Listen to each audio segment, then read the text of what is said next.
Caleb Mercer hadn't laid eyes on a woman, truly seen one, in 15 years. Not since the fever took his wife and left him a ghost among the living. The Utah mountains became his prison, silence his only companion. Then one September afternoon in 1884, a stranger collapsed at his door, copper hair wild with dust, clutching a letter that bore his name. "I'm your bride," she whispered. But Caleb never wrote for a bride. Someone had. And that lie would either save him or destroy them both. Follow this story to the end and comment your city below so I can see how far this tale has traveled. The morning Caleb Mercer's life changed forever began like every other morning for the past 15 years, with silence so thick it had weight. He woke before dawn in the narrow bed he'd slept in alone since 1869, when Sarah died. The quilt still smelled faintly of the lavender she used to hang in muslin bags from the rafters. Caleb never washed it. Couldn't bring himself to erase that last ghost of her, even as the scent faded year by year until it was more memory than reality. He swung his legs out of bed, bare feet hitting cold floorboards. September in the Utah mountains meant frost on the windows and breath misting in the air inside the cabin. He dressed in the dark, same shirt, same trousers, same boots with the worn-down heel he kept meaning to fix. Routine was armor. Routine kept the thoughts at bay. Coffee first. Always coffee. Caleb built up the fire in the iron stove, hands moving through the motions without thought. Kindling, then split logs, then the old tin pot filled with water from the bucket by the door. While it heated, he stood at the window and watched the sun creep over the eastern peaks, turning the sky from black to purple to that particular shade of gold that Sarah used to say looked like heaven's front door opening. He didn't think of her often anymore. Couldn't afford to. Grief was a luxury for men who had the energy to feel things. The coffee boiled. He poured it black and bitter into a chipped mug and drank it standing up, looking at nothing. Outside, his dozen cattle were already stirring, their low calls drifting up from the pasture. The chickens would need feeding. The fence on the north property line still wanted mending from where a bear had pushed through last month. The roof over the barn leaked when it rained. Always something, always work. That was fine. Work filled the hours. Caleb finished his coffee, set the mug in the dry sink, and reached for his hat. The same sweat-stained Stetson he'd worn since before Sarah. Before this mountain, before he'd become whatever hollow thing he was now. He was halfway to the door when he heard it, a sound that didn't belong. Caleb froze, hand on the latch, listening. There it was again, a rhythmic creaking like wagon wheels on the rutted trail that led up from the main road. But nobody came up here. Not anymore. Jonas Miller from town used to visit once a month, bringing supplies and news Caleb didn't want. But even Jonas had given up after Caleb threatened to shoot his horse if he didn't turn around. That was 2 years ago. The creaking grew louder, accompanied now by the labored breathing of a horse pushed too hard. Caleb grabbed his rifle from beside the door, a Henry repeater that Sarah had hated, said it made the cabin feel like a fortress instead of a home, and stepped outside. The morning air bit at his face. Frost glittered on the grass like shattered glass. The sun was fully up now, painting everything in shades of gold and amber, and there, coming up the trail in a cloud of dust, was a wagon. Not a freight wagon, a passenger coach, the kind that ran between towns carrying people with money and places to be. What the hell was it doing on his mountain? The horses were lathered, their sides heaving. The driver, an older man with a face like weathered leather, pulled them to a stop in Caleb's yard and climbed down with the stiffness of someone who'd been driving all night. "This the Mercer place?" the driver called. Caleb kept the rifle visible but pointed at the ground. "Depends who's asking." "Got a delivery for Caleb Mercer. You him?" "I don't order deliveries." The driver shrugged and moved to the back of the coach. "Well, someone did. Paid in full, too. Chicago to here. Specific instructions." He opened the door and extended a hand inside. "Come on, miss. We're here." Caleb's chest tightened. "Miss?" A hand appeared first, slender, pale, trembling slightly as it gripped the driver's. Then a woman emerged from the coach, and Caleb forgot how to breathe. She was young, mid-20s maybe. Copper-red hair pulled back in a bun that had mostly come loose during the journey, wisps of it clinging to her cheeks and neck. She wore a gray traveling dress that had once been fine, but was now covered in dust and wrinkled from days of wear. Her face was pale, her lips pressed together in a thin line, and her eyes, green, he noticed, even from this distance, held a mixture of exhaustion and determination that Caleb recognized because he saw it in his own mirror. This was a woman at the end of her rope. She steadied herself against the coach, then turned and reached back inside, pulling out a small carpet bag and a worn leather satchel.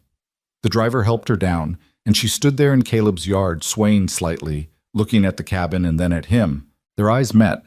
For a moment, nobody moved. The horses stamped and snorted. A crow called from the pine trees. The world tilted on its axis.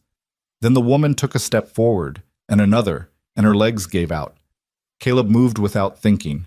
He dropped the rifle and lunged forward, catching her just before she hit the ground. She was lighter than he expected, all bones and exhaustion, and she smelled like coal smoke and something sweet. Lavender, maybe, or rosewater.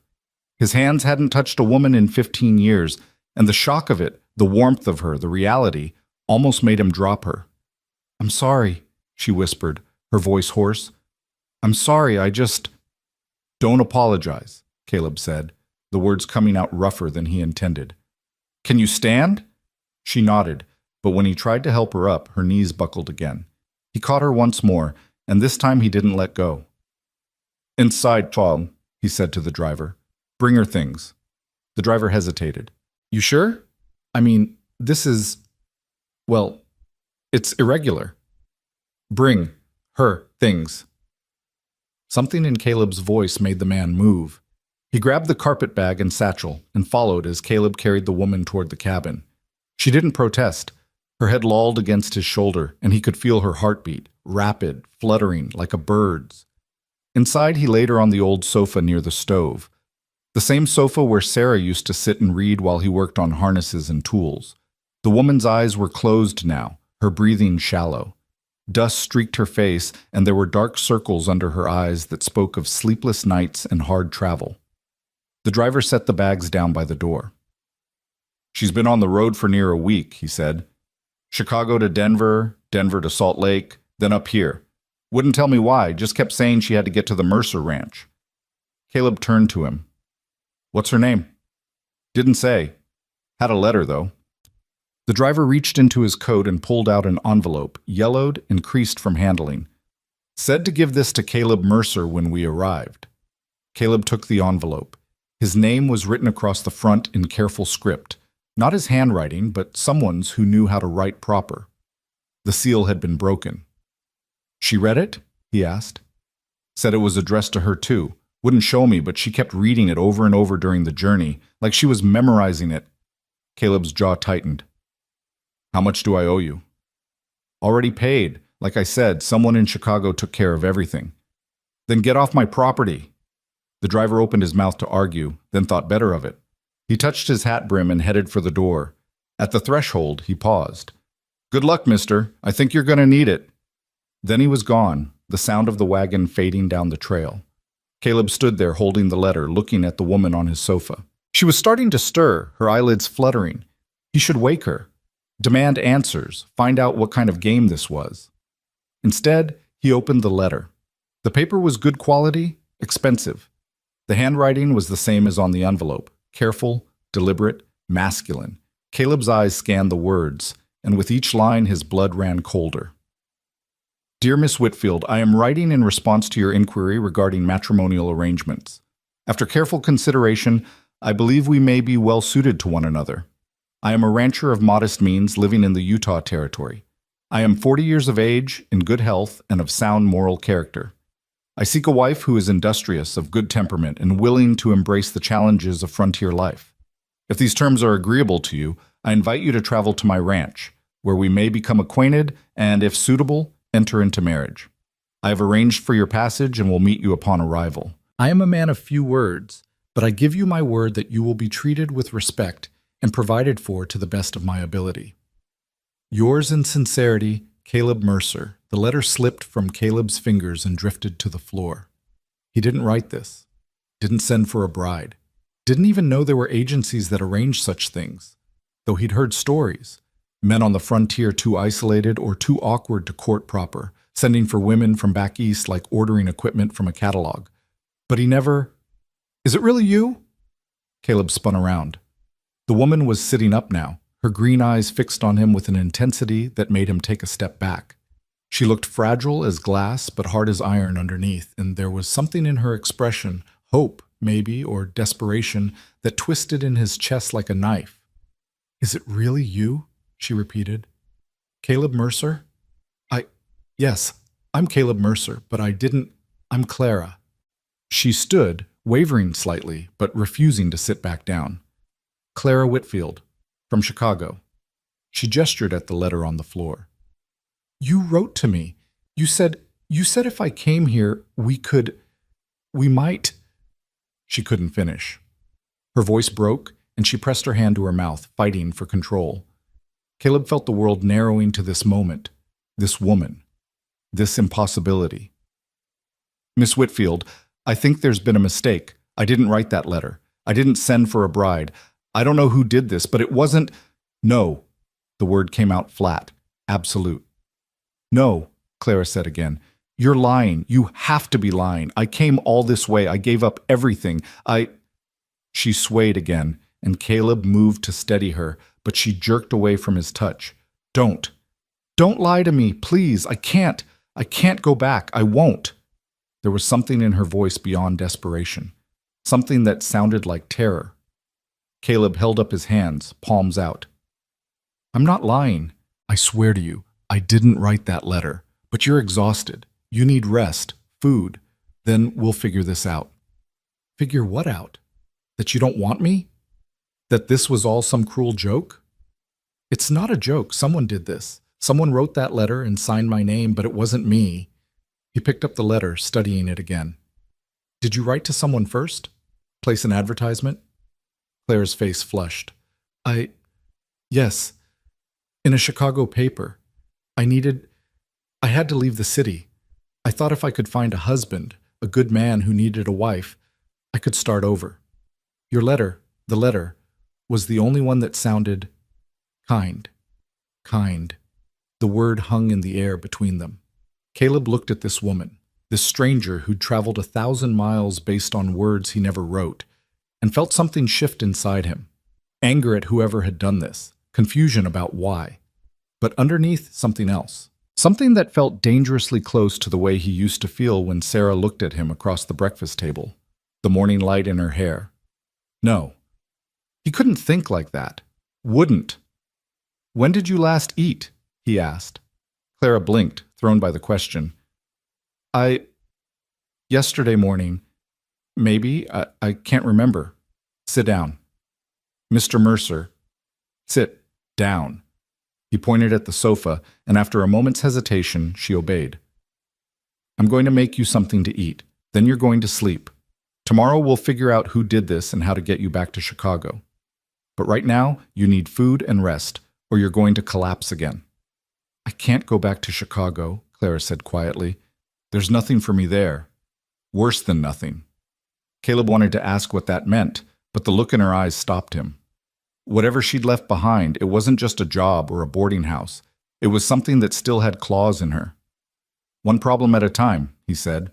He went to the stove and began pulling out supplies. Bread he'd baked 3 days ago, some dried beef, a jar of preserves Jonas had brought on his last visit. As he worked, he was acutely aware of Clara watching him, her eyes following his every movement. This cabin, she said after a while. It's smaller than I imagined. It's big enough for one. The letter said you were a rancher of modest means. I didn't expect... it's very... Spare, Caleb finished. That's one word for it. Lonely, Clara said. That's the word I was looking for. Their eyes met across the room, and something passed between them. Recognition, maybe. The kind that comes when two people who've been alone too long suddenly see their own isolation reflected in someone else. Caleb looked away first. Eat this. He handed her a plate with bread, beef, and a spoonful of preserves. It's not much, but it'll hold you. Clara took the plate with trembling hands. She ate like someone who'd forgotten how. Small bites at first, then faster as hunger overtook caution. Caleb watched her from the corner of his eye, pretending to busy himself with the stove. When she finished, she set the plate aside and looked at him. Thank you. It's just food. It's more than that. You could have turned me away, sent me back down the mountain with that driver. But you didn't. You collapsed in my yard. What kind of man would I be if I sent you away like that? The kind I'm used to, Clara said, so quietly he almost didn't hear. Caleb wanted to ask her about that too, but she was already standing, swaying on her feet. You need to sleep, he said. You can have the bed. I'll take the sofa. I can't take your bed. You can, and you will. This isn't a discussion. Clara opened her mouth to argue, then closed it. The fight went out of her all at once, leaving her looking small and lost in the middle of his cabin. Just for tonight, she said. Tomorrow I'll figure something out. Tomorrow, Caleb agreed, though neither of them believed it would be that simple. He showed her to the bedroom, the same room he'd shared with Sarah, though he didn't say that. Clara looked at the narrow bed, the washstand, the single window with its view of the mountains, and something in her expression softened. It's peaceful here, she said. It's isolated. Sometimes those are the same thing. She turned to him. Mr. Mercer, Caleb, I know this isn't what you wanted. I know I'm an intrusion, but please just give me a few days. Let me rest. Let me think. Then I'll go, I promise. Caleb should have said no. Should have told her that a few days wouldn't change anything. That whoever wrote that letter had made a mistake that couldn't be fixed by waiting. Instead, he said, 3 days. Then we figure out what's next. Relief flooded her face. Thank you. She closed the door, and Caleb stood there in the hallway, listening to the soft sounds of her moving around. The rustle of fabric, the creak of the bed, the whisper of breath. Sounds he hadn't heard in this house for 15 years. He returned to the main room and picked up the letter again, reading it by the fading afternoon light. I am a man of few words, but I give you my word that you will be treated with respect and provided for to the best of my ability.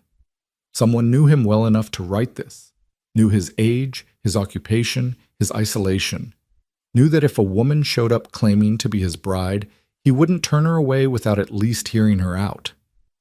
Jonas. The name hit him like a physical blow.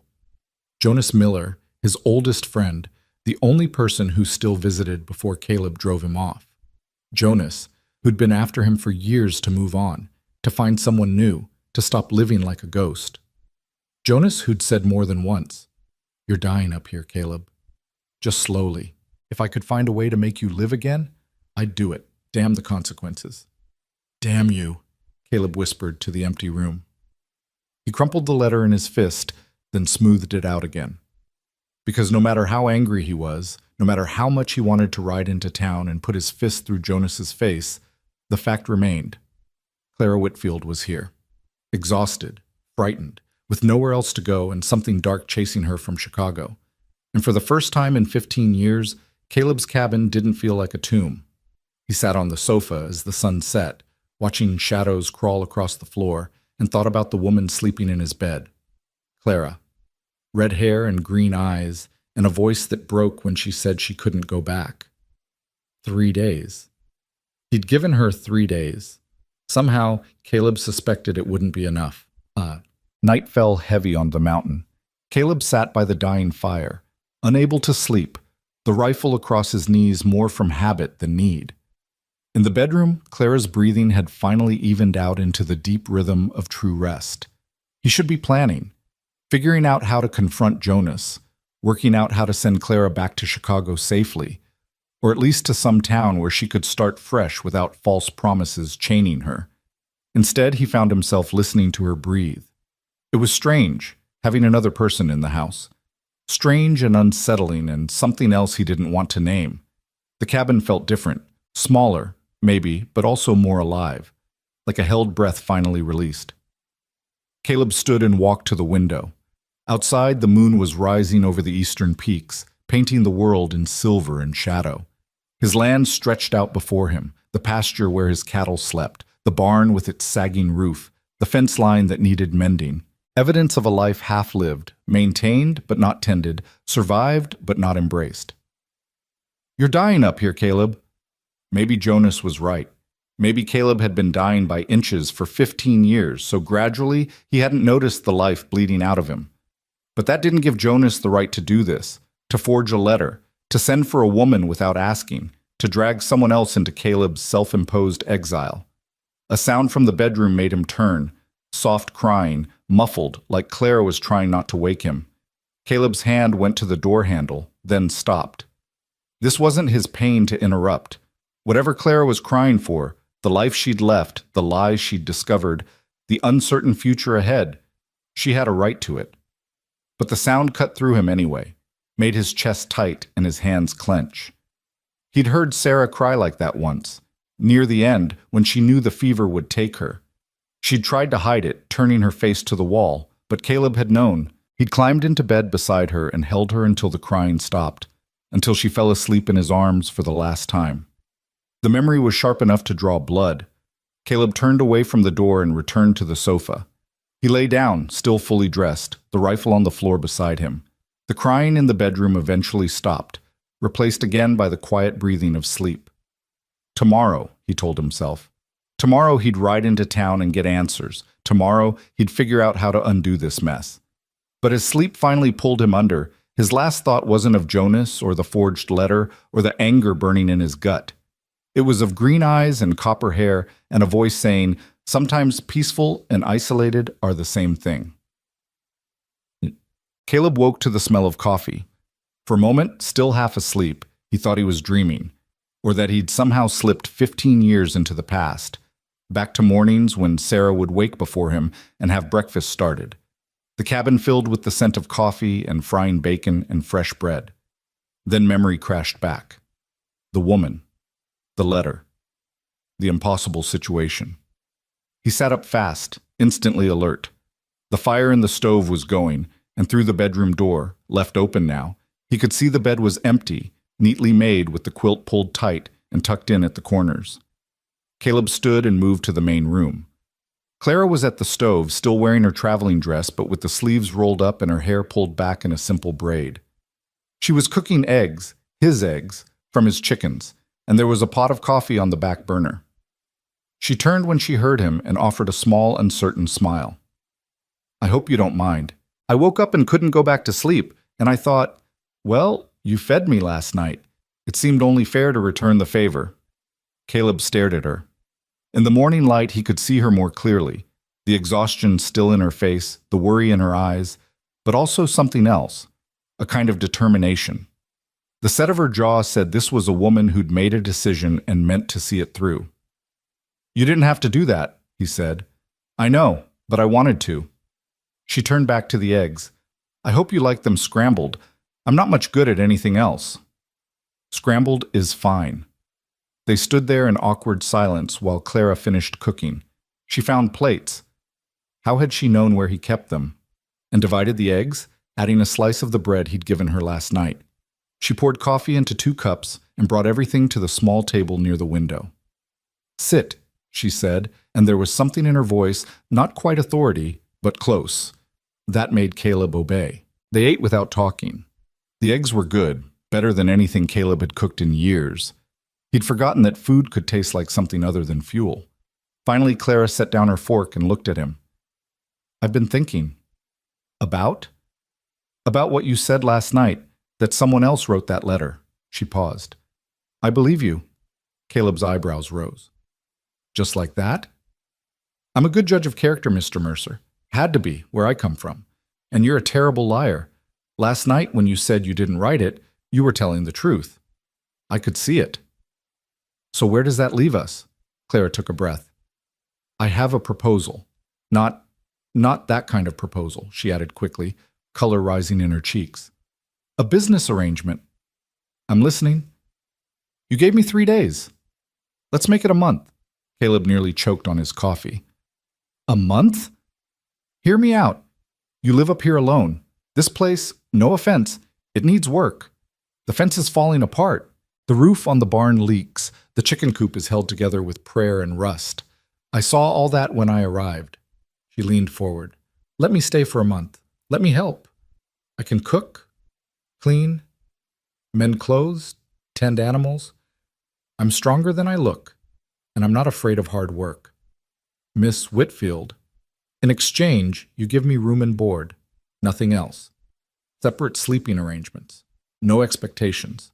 Just a month to rest and figure out my next step. And you get help around the ranch.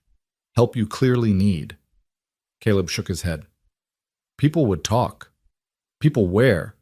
You said yourself this place is isolated. Who's going to see? Who's going to care? Jonas Miller will care when I ride down there and break his jaw. Clara blinked. Jonas Miller? You know who wrote the letter?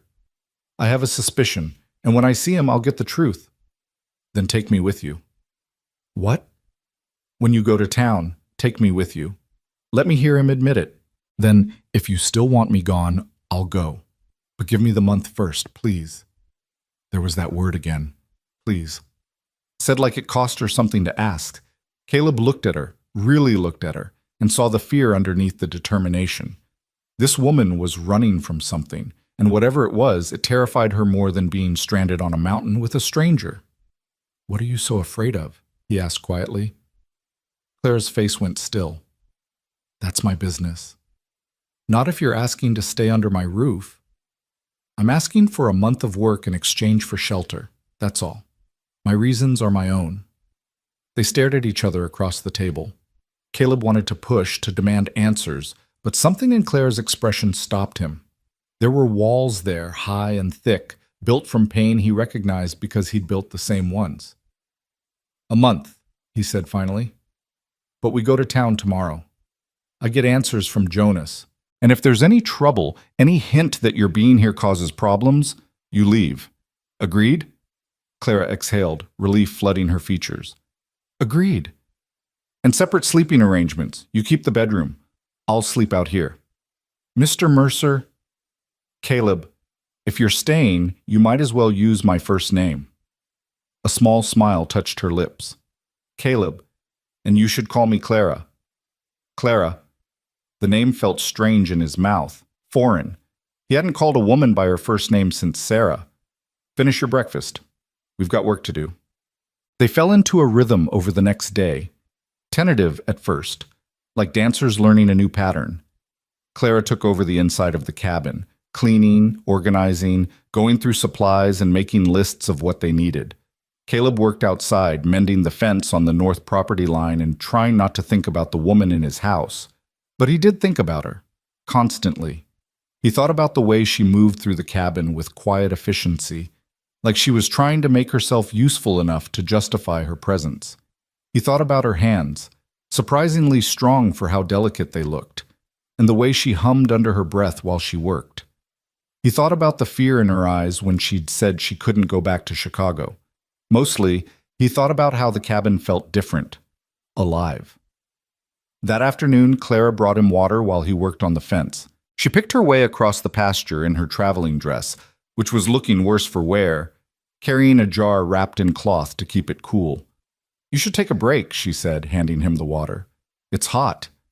Caleb drank, the water cool and sweet. Thank you. Clara looked out at the mountains, shading her eyes against the sun. It's beautiful here, harsh, but beautiful. That's one way to describe it. How would you describe it? Caleb considered. Honest. The land doesn't lie. Doesn't pretend to be something it's not. You work, you survive. You don't, you die. Is that why you stay? The honesty? I stay because there's no reason to leave. Clara turned to him, and there was something searching in her gaze. Was there ever a reason to leave? Sarah. The name rose in his throat, but he couldn't say it. Once. Long time ago. What happened? She died. The words came out flat, emotionless. 15 years of practice made them that way. Fever. Took her in 3 days. Clara's expression softened. I'm sorry. It was a long time ago. Grief doesn't care about time, though, does it? Caleb looked at her sharply. There was understanding in her voice, the kind that came from experience. You lose someone too? In a way. Clara hugged herself, despite the heat. Someone I thought I knew. Someone I thought would, but it doesn't matter now. They're gone, and I'm here. That why you left Chicago? Clara's jaw tightened. Yes. Want to tell me about it? No. Fair enough. Caleb handed back the jar. Thank you for the water. Clara nodded and started back toward the cabin, but halfway there she stopped and turned. Caleb? Tomorrow, when we go to town, will you tell people who I am? What I am? What do you mean, what you are? A mail-order bride. Someone who came here expecting one thing and found another. Someone who's unwanted. The word hit Caleb harder than it should have, unwanted. Like she was something broken, something to be discarded. I'll tell them you're a friend, he said. Visiting for a while, helping out. That's all they need to know. They won't believe you. I don't care what they believe. Clara smiled then, small but genuine. Thank you. She walked back to the cabin, and Caleb watched her go, trying to ignore the way something in his chest loosened at that smile. Unwanted. The word echoed in his head as he returned to the fence. Nobody should feel unwanted, especially not someone who looked at the world like Clara did, with caution and hope warring in her eyes, like she couldn't decide which one would hurt less. Caleb worked until sunset, then returned to the cabin to find dinner waiting. Clara had made stew from the dried beef and vegetables he had stored in the root cellar, and the smell of it made his stomach growl. They ate together at the table, and this time the silence was more comfortable. After dinner, Clara washed the dishes while Caleb sat by the fire, pretending to read a week-old newspaper but mostly watching her move around his kitchen. She'd made the cabin feel like a home again, just in one day. That should have scared him, should have sent him running. Instead, it made him feel something he hadn't felt in 15 years. Relief. Clara, he said, and she turned from the dishes. Tomorrow, when we see Jonas, whatever he says, whatever reason he had for doing this, it doesn't change the agreement. A month. You've got a month. Clara dried her hands on a towel, her expression unreadable. Why?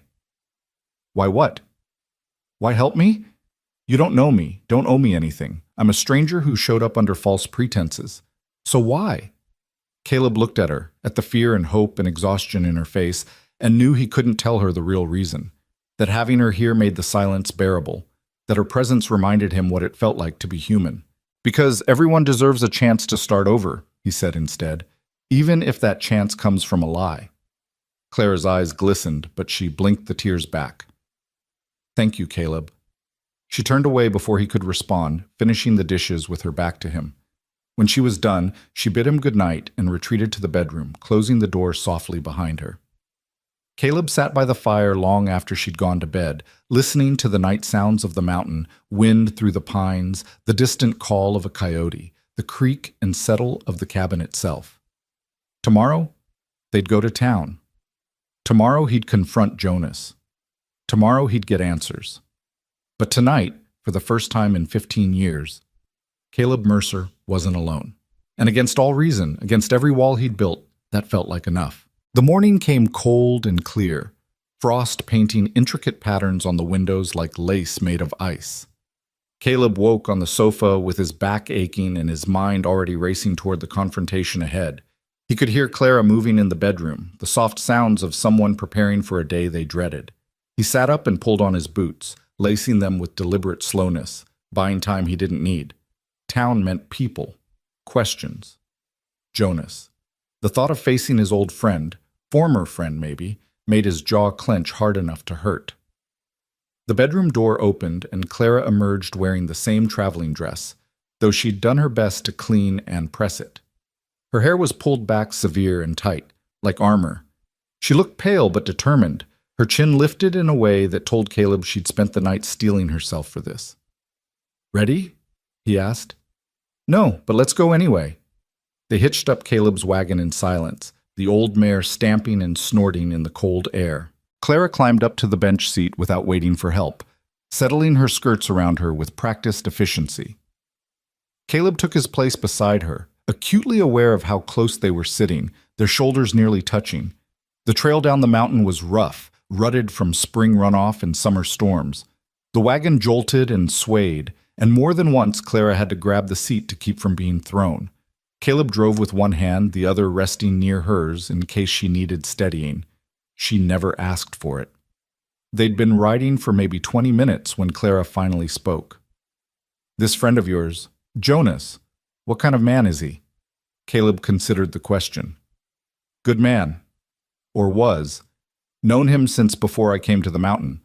He was at my wedding, sat with me the night Sarah died, kept visiting even after I made it clear I wanted to be left alone. Sounds like someone who cares about you.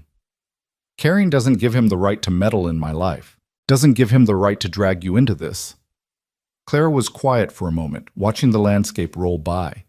Pine forests giving way to scrub brush, the mountains rising behind them like sleeping giants. Maybe he thought he was saving you. From what? From yourself. The words hit harder than they should have. Caleb's hands tightened on the reins, making the mare toss her head in protest. He loosened his grip, forcing his voice to stay level. That wasn't his choice to make. No, Clara agreed. It wasn't. But lonely people do desperate things. Trust me, I know. Caleb glanced at her. She was staring straight ahead, her face expressionless. But there was something in her voice, a hollowness that spoke of hard experience.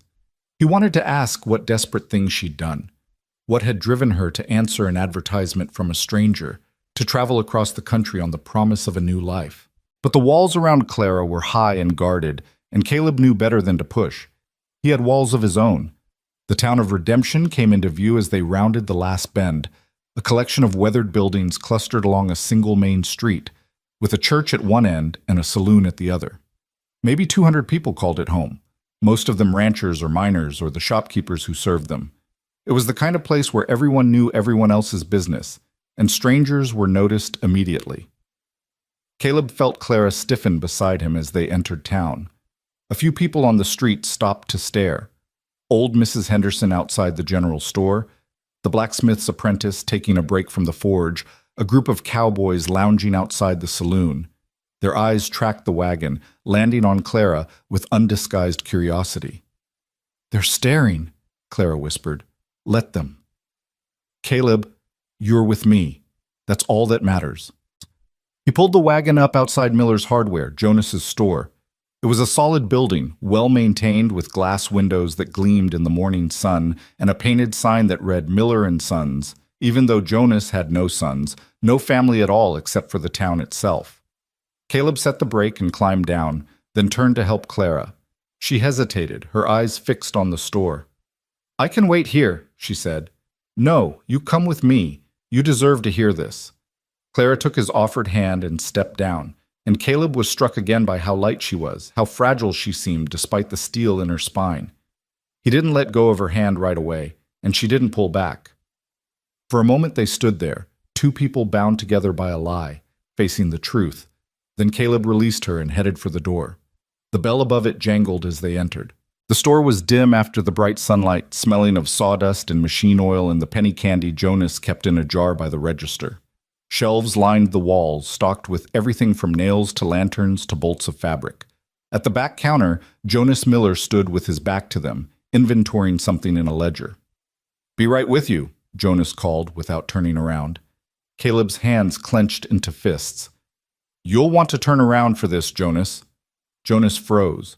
Then, slowly, he set down his pencil and turned. He was a big man, broad-shouldered and barrel-chested, with a beard going gray and eyes that usually held warmth and humor. Right now they held recognition and something that might have been guilt. His gaze moved from Caleb to Clara and back again. Ah, hell. That's all you've got to say? Ah, hell. Jonas came around the counter, his hands raised in a placating gesture. Caleb, listen. Did you write that letter? Caleb, did you write it? Did you forge my name? Did you send for her? Caleb pointed at Clara, who stood very still beside him, her face pale. Jonas looked at Clara, and something in his expression softened. Ma'am, I'm sorry you got caught up in this, but yes, I wrote the letter I sent for you, and I'd do it again. The admission hung in the air like gun smoke. Caleb took a step forward, and Jonas didn't back down. They stood there, two old friends on the edge of violence, while Clara watched with wide eyes. Why? Caleb's voice was low, dangerous. Why would you do this? Because you're dying up there, Caleb. You've been dying for 15 years, and I'm sick of watching it. Jonas's voice rose, years of frustration pouring out. You think I don't know what that cabin is? It's a tomb, a place you go to wait for death because you're too much of a coward to live. You son of a... Sarah's been gone 15 years. 15 years, Caleb, and you're still up there, still alone, still punishing yourself for something that wasn't your fault. When was the last time you laughed? When was the last time you did anything besides work and sleep and wait for the next day to be exactly like the last? Caleb's hands were shaking. You had no right. I had every right. I was your friend. Am your friend, whether you like it or not. And friends don't let friends waste away to nothing. So you sent for a stranger. You dragged her across the country on a lie? You thought that would fix things? Jonas looked at Clara again, and this time there was apology in his eyes. I hoped that if someone came, someone good and decent, who needed a fresh start as much as you do, maybe you'd both find something worth holding on to. Clara spoke for the first time, her voice steady despite the tremor Caleb could see in her hands. You used me, both of us. You gambled with our lives like we were pieces on a chessboard. Yes, ma'am, I did. And I'm sorry for that, but I'm not sorry for trying to give Caleb a reason to live again. That wasn't your choice to make, Clara said, echoing Caleb's earlier words. He gets to choose his own life, even if that life is lived alone. Jonas nodded slowly. You're right. It wasn't my choice, but I made it anyway, and now here we are. Caleb felt the anger draining out of him, leaving only exhaustion. He'd expected to feel vindicated, satisfied when Jonas confessed. Instead, he just felt tired and confused, and something else he couldn't name. We had an agreement, Jonas said quietly. The agency in Chicago. I paid for everything. Her passage, her expenses. She was supposed to stay for at least a month. Get to know you. See if it could work. It can't work, Caleb said. It was built on a lie. Most things are, at the start. That doesn't mean they can't become something real. Jonas looked between them. Give it a chance, both of you. What's the harm in that? The harm is that she came here expecting one thing and got another. The harm is that I didn't ask for this. Didn't want it. Didn't you? Jonas's voice was gentle now, probing. Didn't you ever want to stop being alone? Didn't you ever wake up and think maybe, just maybe, you could have something again? Caleb couldn't answer, because the truth was complicated and messy, and he didn't want to examine it too closely. Clara stepped forward, her posture rigid. Mr. Miller, I appreciate what you thought you were doing, but you can't force connection between people. You can't manufacture feelings or relationships. What you've created here it's a mess, and Caleb and I will deal with it our own way. And how's that? Jonas asked. We've made an arrangement. A month. I help him with the ranch. He gives me shelter while I figure out my next step. That's all. Nothing more. Jonas looked at Caleb. That true? It's true. Well, Jonas scratched his beard, thinking, I suppose that's something. Better than you sending her straight back to Chicago. I can't go back to Chicago, Clara said, the words bursting out before she could stop them, then quieter. There's nothing for me there. Jonas's expression sharpened with curiosity, but he didn't press. Then I'm glad you're staying, even if it's just for a month, even if it's just business. Caleb wanted to leave, wanted to get Clara back to the wagon and return to the mountain where things made sense, where there weren't old friends making choices for him and women with secrets in their eyes. But something kept him rooted. The money you spent, he said. For her passage. I'll pay you back. No need. I'll pay you back, Jonas. I don't want to owe you. Jonas sighed. Fine. Pay me back if it makes you feel better. But Caleb, maybe think about why you're so angry. Is it really about the letter? Or is it because some part of you is glad she came? Caleb turned without answering and headed for the door. Clara followed, but at the threshold she paused and looked back at Jonas. Mr. Miller? You said I was supposed to stay a month. Get to know him. See if it could work. Yes, ma'am. What made you think it could? What made you think we'd be suited? Jonas smiled, sad and knowing. Because when I wrote to that agency, I described the kind of woman Caleb would need. Someone strong. Someone who'd been through hard times and come out still standing. Someone who understood that healing isn't linear and love isn't simple. And when you answered, when I read your letter asking for a fresh start, asking for someone kind, I knew. You were both looking for the same thing. What's that?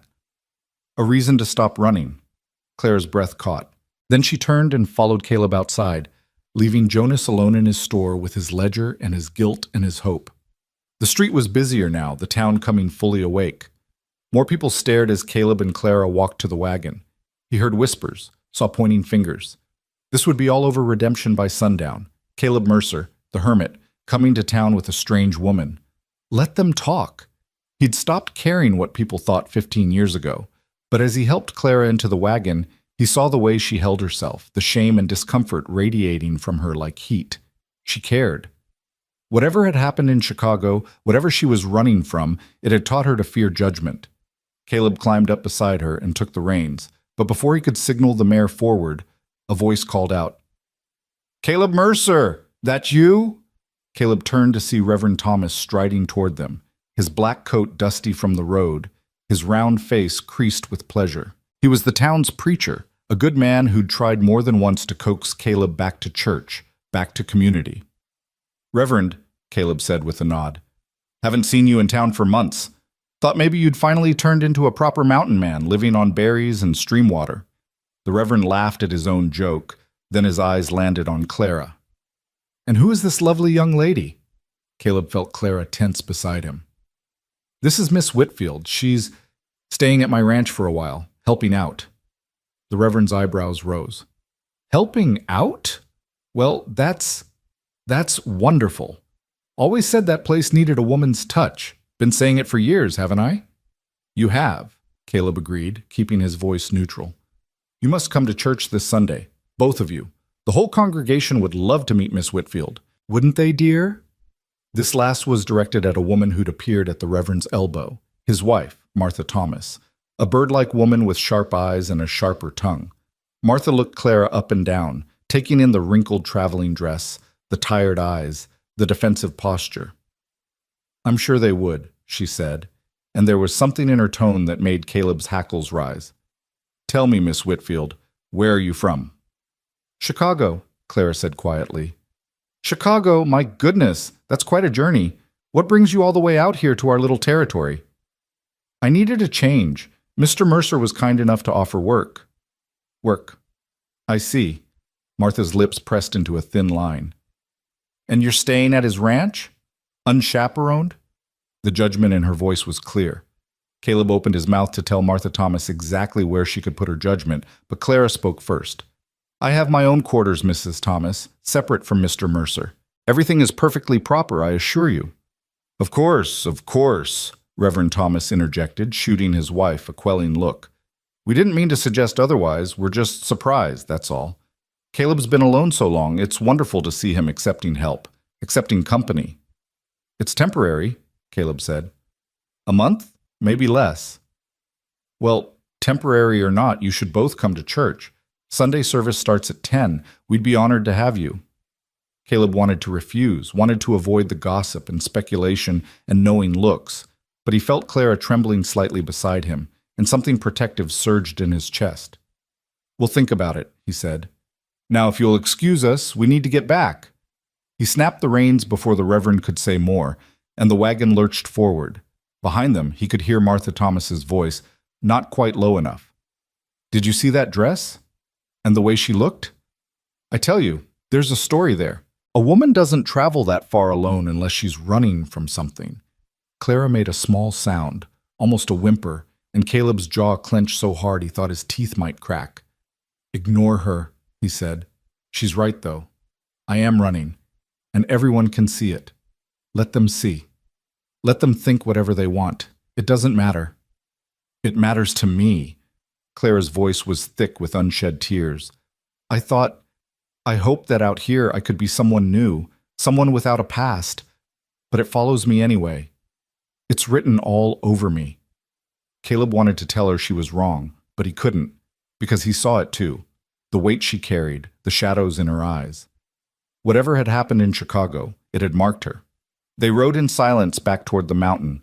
The sun climbed higher, warming the air, but Clara kept her arms wrapped around herself like she was cold. Caleb watched her from the corner of his eye, This woman who'd appeared in his life like a storm, bringing chaos and confusion and something that felt dangerously like hope. Halfway home, Clara spoke again. Jonas was wrong, you know. About what? About us both running. You're not running, Caleb. You're hiding. There's a difference. Caleb's hands tightened on the reins. You don't know anything about me. I know enough. I know you built a life around an absence. I know you use grief like a shield. I know you've convinced yourself that being alone is the same as being safe. She turned to look at him. But it's not. It's just another kind of dying. You sound like Jonas. Maybe Jonas is right. Maybe you are dying up there. Maybe I am too, in my own way. Clara looked away, back to the mountains rising ahead of them. Maybe we're both so busy protecting ourselves from more pain that we've forgotten what it feels like to be alive. The words hung between them, uncomfortable and true. Caleb wanted to argue, to defend his choices, his solitude. But what could he say? That 15 years alone had made him happy? That the silence didn't sometimes feel like it was suffocating him? That he didn't wake up some mornings and wonder what the point of it all was? What happened in Chicago? He asked instead. Clara was quiet for so long he thought she wouldn't answer. Then, softly, I was a fool. I trusted the wrong person, believed promises that were never meant to be kept. And when it all fell apart, when I realized the truth, she stopped, swallowed hard. I couldn't stay. Not in that city. Not in that life. So I looked for a way out. Any way out. And I found your letter, Jonas's letter. It seemed like providence, like maybe God was giving me a second chance. And instead you got me. A man who didn't want you, didn't ask for you. Yes. Instead I got you. Clara looked at him then, and there was something in her eyes that made his breath catch. But you gave me a month anyway. You gave me shelter and food and a chance to breathe. That's more than anyone else has given me in a long time. Caleb didn't know what to say to that. Didn't know how to process the gratitude in her voice or the way it made him feel, protective and guilty and confused all at once. They reached the ranch as the sun hit its peak. Caleb unhitched the mare and turned her into the pasture while Clara went into the cabin. By the time he came inside, she had coffee brewing and was pulling together something for lunch. You don't have to do that, he said. I want to. It helps me think. Caleb washed his hands in the basin by the door and sat at the table, watching her work. She moved with practiced efficiency, like cooking was meditation, a way to quiet her mind. He understood that. Work had always been his way of dealing with things too big to face head on. What Jonas said, Clara began, not looking at him. About the month. About getting to know each other. Seeing if it could work. What about it? What if we actually did that? Caleb stiffened. Did what? Not the marriage part, not the romantic part. But what if we actually used this month to know each other, really know each other? Not as employer and worker, not as two strangers sharing space, but as people, as friends maybe. Why would we do that? Clara turned to face him, and her expression was open, vulnerable in a way he hadn't seen before. Because I think Jonas was right about one thing. We're both running from something, both hiding, and maybe, just maybe, having someone who understands that, someone who doesn't judge it, might help. Might make the running a little less lonely. Caleb wanted to say no.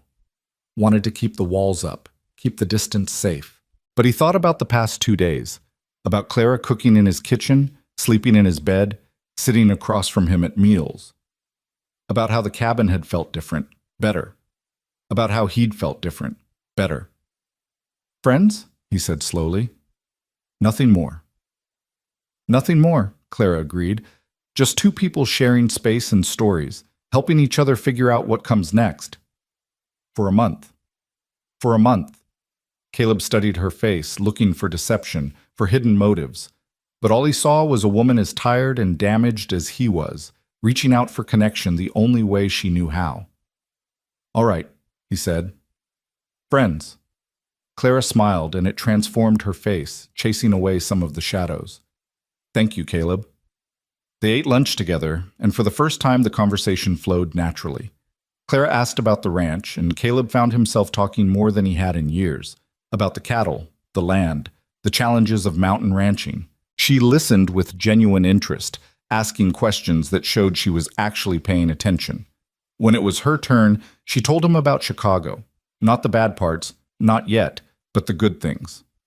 The lake, the buildings reaching toward the sky, the energy of so many people in one place. Don't you miss it? Caleb asked. I miss what I thought it was, the dream of it. But the reality, she shook her head. The reality was something else entirely. After lunch, they worked together. Caleb showed Clara how to gather eggs from the chickens, and she laughed, actually laughed, when one of the hens pecked at her fingers. The sound of it hit Caleb square in the chest, unexpected and warm. Later, while he repaired a broken halter, Clara sat nearby mending one of his shirts. She'd found his sewing kit, Sarah's sewing kit really, though he'd been using it for years, and set to work without being asked. This shirt has seen better days, she said, holding it up to examine the frayed collar. Most things up here have. Including you? Caleb looked up sharply, but there was no judgment in her face, just curiosity. Maybe, he admitted. Well, I'm good at mending things, shirts at least. People are harder. You can't mend people. No, but you can sit with them while they mend themselves. Sometimes that's enough. They worked in companionable silence as the afternoon wore on. The light shifted, golden and warm, painting the cabin in shades of amber. Outside, the chickens clucked and the cattle lowed and the wind whispered through the pines. It was peaceful. More than peaceful. It was right in a way Caleb couldn't articulate. That evening, after dinner, they sat on the porch and watched the sun set over the western peaks. The sky turned purple and pink and orange, colors so vivid they seemed unreal. I've never seen anything like this in Chicago, Clara said softly. It's one thing the mountain does well, sunsets. What else does it do well? Caleb thought about it. Silence, stars, teaching you what you're made of. What are you made of, Caleb Mercer? He looked at her, this woman who'd been a stranger 3 days ago and now felt like something else, something more. I used to think I knew. Now I'm not so sure. Clara nodded slowly. I understand that. I thought I knew who I was too, what I wanted, what I deserved. But it turned out I didn't know anything at all. What do you want now? The question seemed to catch her off guard. She was quiet for a long moment, staring at the dying light. Honestly, I don't know. Peace, maybe. A place where I can breathe without feeling like walls are closing in. A chance to be someone other than the person I was. You can be anyone you want up here. Mountain doesn't care about your past. But I care. I carry it with me. Every day. Every moment. She turned to him, and in the fading light her eyes looked dark, haunted. How do you let go of something that's part of you? How do you forgive yourself for being a fool? Caleb didn't have an answer. He'd spent 15 years trying to forgive himself for not saving Sarah, for surviving when she didn't, and he still hadn't managed it. Maybe you don't, he said finally. Maybe you just learn to carry it better. Clara smiled sadly. Is that what you've done? I've tried. Not sure I've succeeded. But you're still here, still standing. That counts for something. Does it? Yes. It counts for everything. They sat in silence as the stars began to appear. First a few, then dozens, then hundreds, until the sky was thick with them. Clara tilted her head back, wonder on her face. There are so many, she breathed. City lights drown them out. Up here, you can see what's always been there. I wish I'd known about this before. About places like this. Maybe I wouldn't have stayed in Chicago so long. Maybe I would have run sooner. Running doesn't solve anything, just changes the scenery. Clara looked at him. Then why did you run up here after your wife died? The question hit like a physical blow. Caleb's jaw worked, emotions churning in his chest. Anger, grief, something close to shame. That was different, he managed. Was it? Or were you just running from pain the same way I am? I wasn't running. I was grieving. For 15 years, alone on a mountain? That's not grieving, Caleb. That's hiding. You said it yourself. The mountain teaches you what you're made of. What has it taught you? Caleb stood abruptly, the rocker scraping against the porch. I should check on the cattle. It's dark. I can manage in the dark? He left the porch, left Clara sitting there with her questions and her insight that cut too close to bone. He walked out into the pasture, the grass wet with dew, the stars bright overhead, and tried to remember how to breathe. She was wrong. She had to be wrong. He wasn't hiding. He was just, what? Living? Surviving? Waiting for what? The question followed him as he checked the fence line, as he counted the cattle by starlight, as he stood in the middle of his land and felt the emptiness of it pressing down on him. For 15 years, he'd told himself this was enough. The work, the silence, the memories of Sarah that he could take out and examine on long winter nights. He'd convinced himself that wanting more was betrayal, that moving forward meant leaving her behind. But Clara's words echoed in his head. That's not grieving. That's hiding. Maybe she was right. Maybe he'd been hiding so long he'd forgotten what it felt like to live. Caleb returned to the cabin to find Clara already in the bedroom, the door closed. He lay down on the sofa, staring at the ceiling, listening to her breathe in the next room. Tomorrow they'd work. They'd talk. They'd continue this strange dance of two broken people trying to figure out how to be human again. And somewhere in the back of his mind, quiet but persistent, was the knowledge that a month wasn't very long, wasn't nearly long enough. For what, he didn't let himself think about. Not yet. The days that followed settled into a rhythm that felt both foreign and familiar to Caleb. He woke each morning to the smell of coffee already brewing, to the sound of Clara moving through the cabin with quiet efficiency. She kept her distance when he needed it, offered conversation when the silence grew too heavy, and worked alongside him with a determination that surprised him daily. A week passed. Then another. The fence got mended. The roof on the barn stopped leaking. The cabin began to show signs of care it hadn't seen in years. Curtains washed and rehung, floors scrubbed clean, small repairs made to things Caleb had learned to live with broken. Clara worked like someone trying to prove her worth, and it bothered him more than he wanted to admit.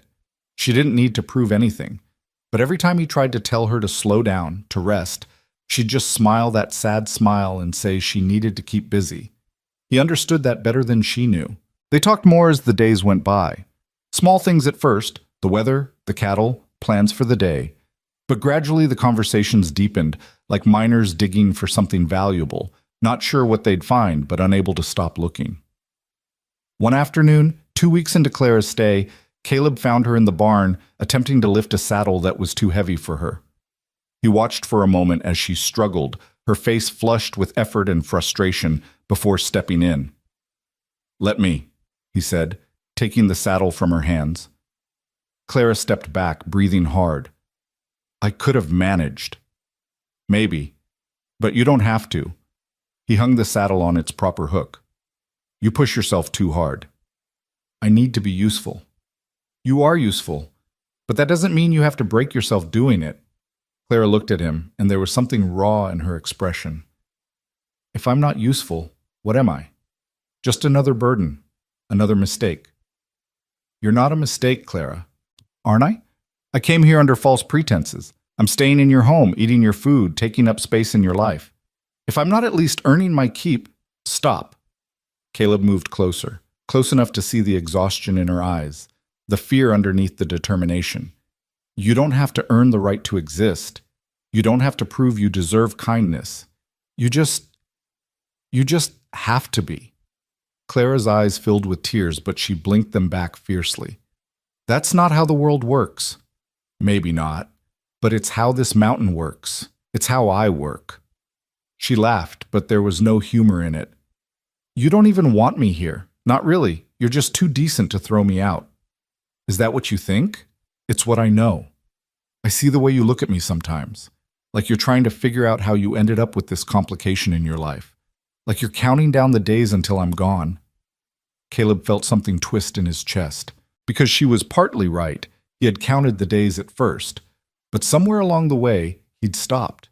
Somewhere along the way, the thought of Clara leaving had started to feel less like relief and more like loss. "You're wrong," he said quietly. "About what?" "About me wanting you gone. I did, at first. I won't lie about that. But now—" He trailed off, unsure how to finish. How to explain what he didn't fully understand himself. But now what? Caleb looked at her, at this woman who'd crashed into his carefully constructed solitude and somehow made it better without even trying. Now I'm getting used to having you here, to not being alone. And that scares me more than anything. Claire's breath caught. For a long moment they stood there in the dim barn, dust motes dancing in the shafts of light, the smell of hay and leather and horses surrounding them. It scares me too, she whispered. Getting used to this. To you. To feeling like maybe I could belong somewhere. Why does that scare you? Because everything I've ever belonged to has been taken away. Every time I let myself believe I've found a home, it turns out to be temporary, conditional, based on lies. Her voice cracked. I can't survive that again, Caleb. I can't let myself hope and then have it ripped away. It'll destroy me. Caleb wanted to tell her she was safe here, that nothing would be taken away. But he couldn't make that promise. In 2 weeks, her month would be up. She'd have to leave or make a choice to stay, and staying would mean something neither of them had agreed to, would mean crossing lines they'd carefully drawn. Then we won't hope, he said instead. We'll just live, day by day, no promises, no expectations, just this. Just this? Claire repeated, like she was testing the words. Then she nodded. Okay, just this. They left the barn together, walking back toward the cabin in the fading afternoon light. Caleb's shoulder brushed against Clara's, and neither of them moved away. That night, after dinner, they sat by the fire and Clara finally told him about Chicago. Not everything. He could feel the things she left out, the wounds still too raw to touch. But enough. She'd worked in a boarding house, she said. Respectable work, or it should have been. But the man who owned it, Mr. Garrett, had seen her as more than an employee. He'd made promises, marriage, security, a future, and she'd believed him. Why wouldn't she? She'd been alone since her parents died, desperate for someone to see her as more than just a pair of hands to clean rooms and cook meals. I was so stupid, Clara said, staring into the fire. He was married. Of course he was married, but he said his wife didn't understand him, that he was going to leave her. All the same tired lies men have been telling women since the beginning of time, and I fell for every single one. You weren't stupid. You were hopeful. There's a difference. Is there? Because hope got me exactly nowhere. Except ruined. She pulled her knees up to her chest, wrapping her arms around them. When his wife found out, she made sure everyone knew what I was, what I'd done. I couldn't walk down the street without whispers following me, couldn't keep my job, couldn't stay in my boarding house. I was poison, and everyone knew it. Caleb's hands clenched. Where is he now, this Garrett?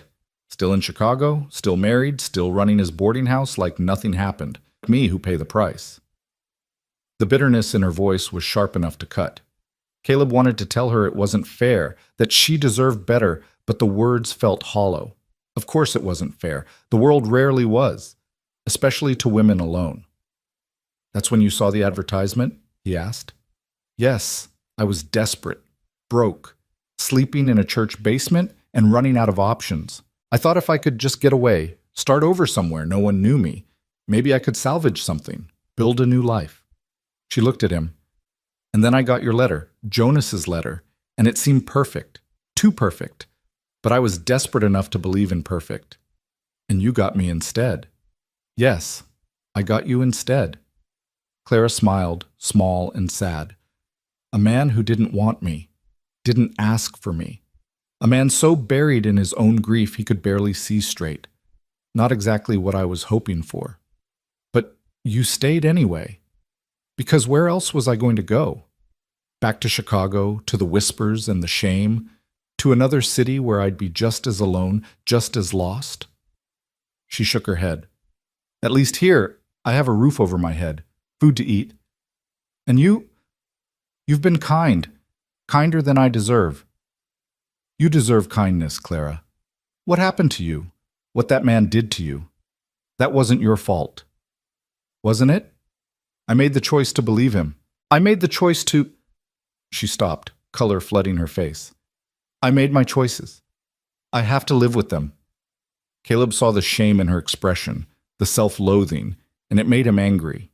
Not at her, never at her, but at the world that taught women to blame themselves for men's sins, at Garrett, wherever he was, at every person who'd whispered about Clara instead of helping her.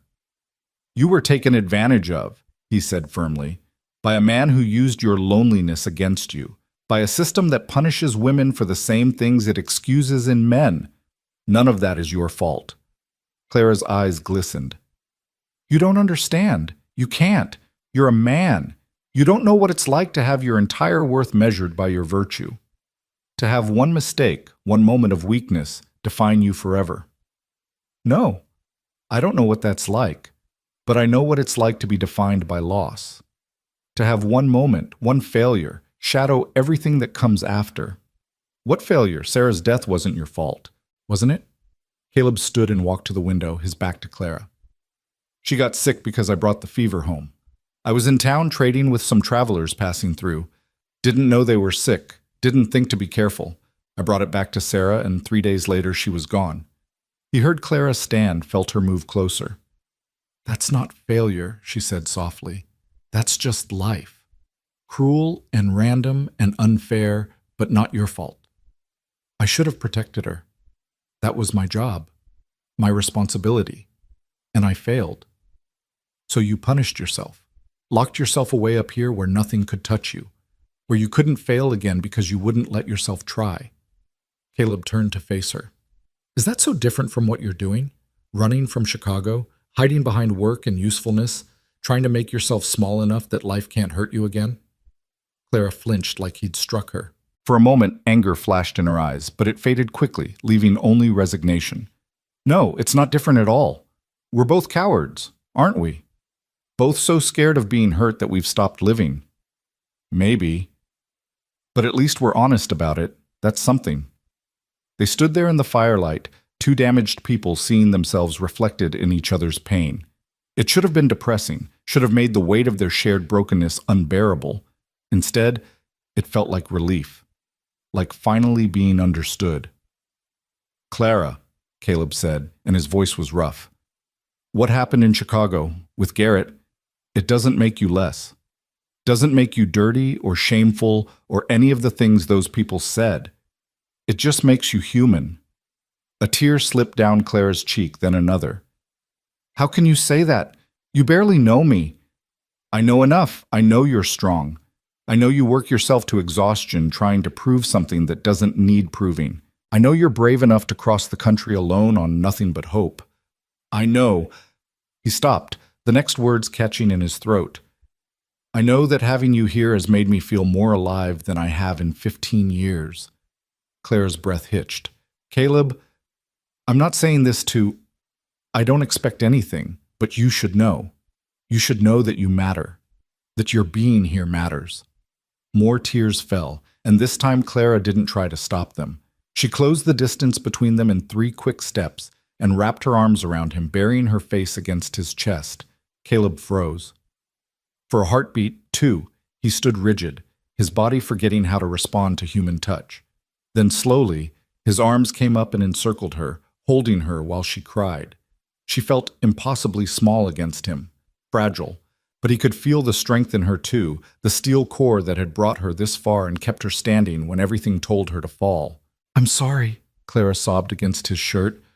"I'm sorry, I shouldn't—" "Shh. It's all right. You're all right." "I'm not. I'm broken. Everything about me is broken." "Then we're both broken. And maybe that's okay. Maybe broken people understand each other better."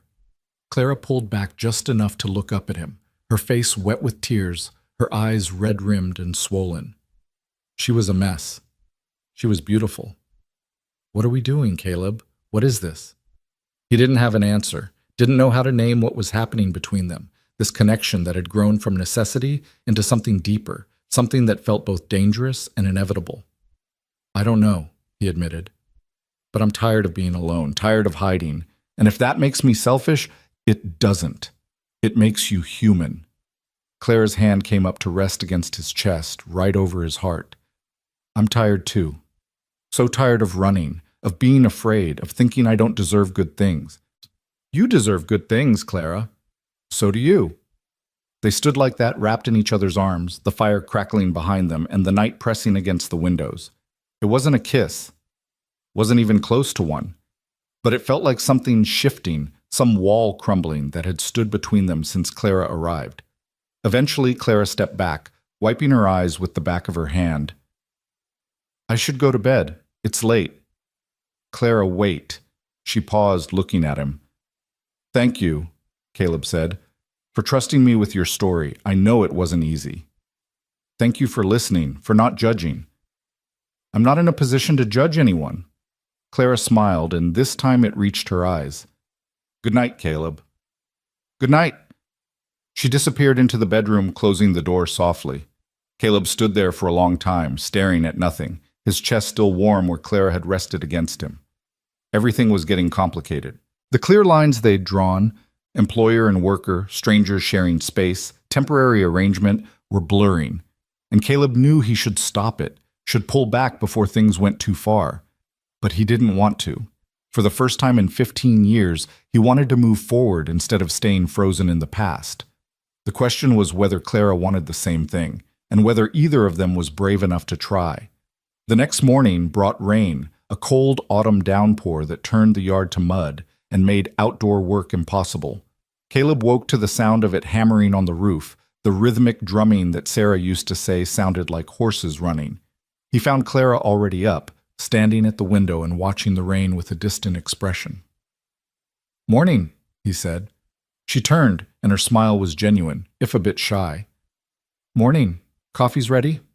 They ate breakfast in comfortable silence, the rain providing a backdrop to their thoughts. When they were done, Clara started to clear the dishes, but Caleb stopped her.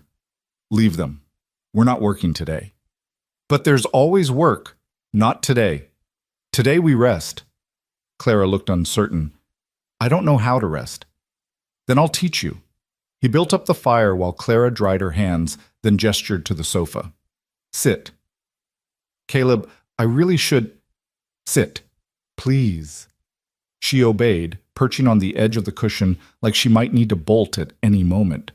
Caleb retrieved a book from the shelf, one of the few he owned, a collection of Shakespeare's plays that Sarah had loved, and handed it to Clara. Read, he said. Read? Just read? Just read. Out loud if you want. Or to yourself. It doesn't matter. Just sit and read and let the world take care of itself for a few hours. Clara stared at the book like it was a foreign object. Then slowly, she opened it, paging through until she found something that caught her interest. She began to read, silent at first, her lips moving with the words. Caleb sat in the chair across from her, pretending to look at a farming almanac, but mostly watching Clara. He saw the moment she relaxed, the tension bleeding out of her shoulders as she lost herself in the story. Saw her expression change. Curiosity, then interest, then something close to joy. After an hour, she looked up. This is nice. What is? This, just sitting, not having to do anything. I'd forgotten what it felt like. You work too hard. So do you. Maybe we both need to learn to stop, sometimes. Clara closed the book, marking her place with a finger. Caleb, can I ask you something? Of course. What was she like? Sarah? The question caught him off guard. No one asked about Sarah anymore. People in town had learned not to, and Jonas knew better than to bring her up. But Clara was looking at him with such open curiosity, such lack of judgment, that he found himself wanting to answer. She was light, he said finally. That's the best way I can describe it. She made everything brighter just by being there. She laughed easily, loved hard, saw the best in people, even when they didn't deserve it. She sounds wonderful. She was. Too good for me, really. I never understood what she saw in a rough rancher with no social graces and a tendency to speak before thinking. Maybe she saw what I see, Clara said softly. What's that? A good man. A kind man. Someone who's been hurt but hasn't let it make him cruel. Caleb's throat tightened. I'm not as good as you think I am. And I'm not as bad as I think I am. Maybe we're both somewhere in the middle, just people, trying our best. They talked for hours after that, the rain continuing its steady beat on the roof. Clara told him about her childhood, about parents who died too young and left her alone in a city that didn't care about orphans. Caleb told her about his early years ranching, about the struggles and small triumphs, about building this life with Sarah only to see it all end too soon. The conversation flowed naturally, each story leading to another, each revelation building a bridge between them. And somewhere in the midst of it, Caleb realized he was doing something he hadn't done in 15 years. He was letting someone in. The thought should have terrified him, should have sent him running for the safety of his walls and his solitude.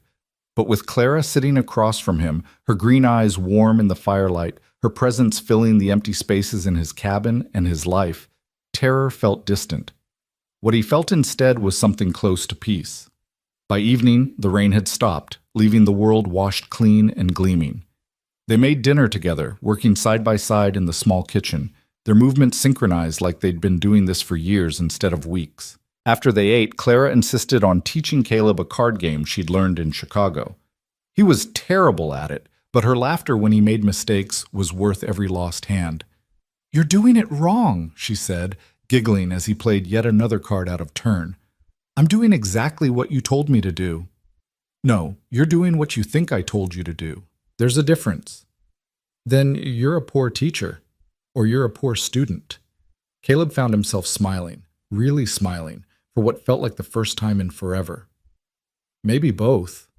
Clara's laughter faded, but her smile remained. She looked at him across the table, cards forgotten, and something passed between them, something warm and dangerous and full of possibility. "I have 2 weeks left," Clara said quietly. "I know." "And then what?" "I don't know." "Should we figure it out? Make a plan?" Caleb wanted to say yes, wanted to talk about futures and possibilities, and what came after the month was up. But fear held him back, fear of hoping for too much, of reaching for something that might slip through his fingers. "Let's just be here," he said instead. "Right now, this moment. We'll worry about the rest later." Clara nodded slowly. "All right, just this moment."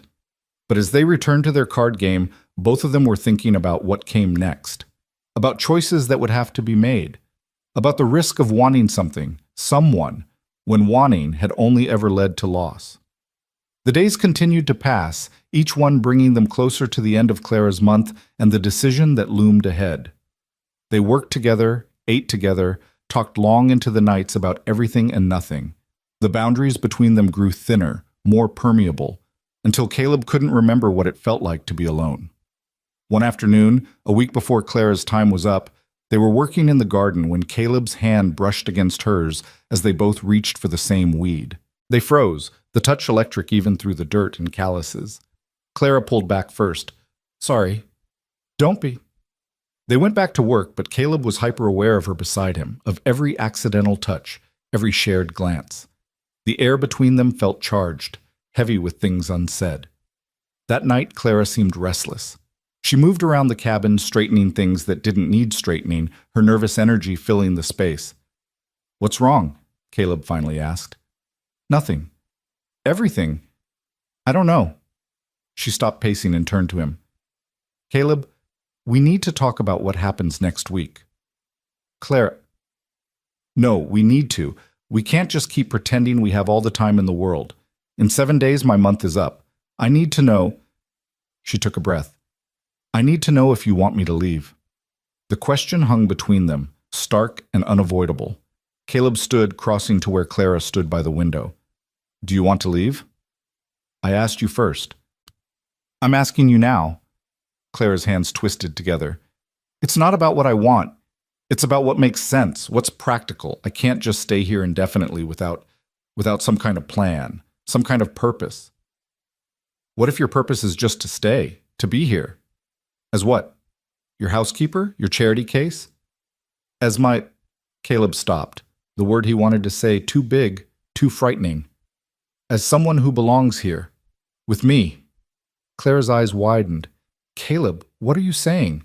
"I'm saying I don't want you to leave. I'm saying that somewhere over the past few weeks, you've become—" He struggled for words. "Important. You've become important to me." "Important," Clara repeated like she was testing the word. "What does that mean?"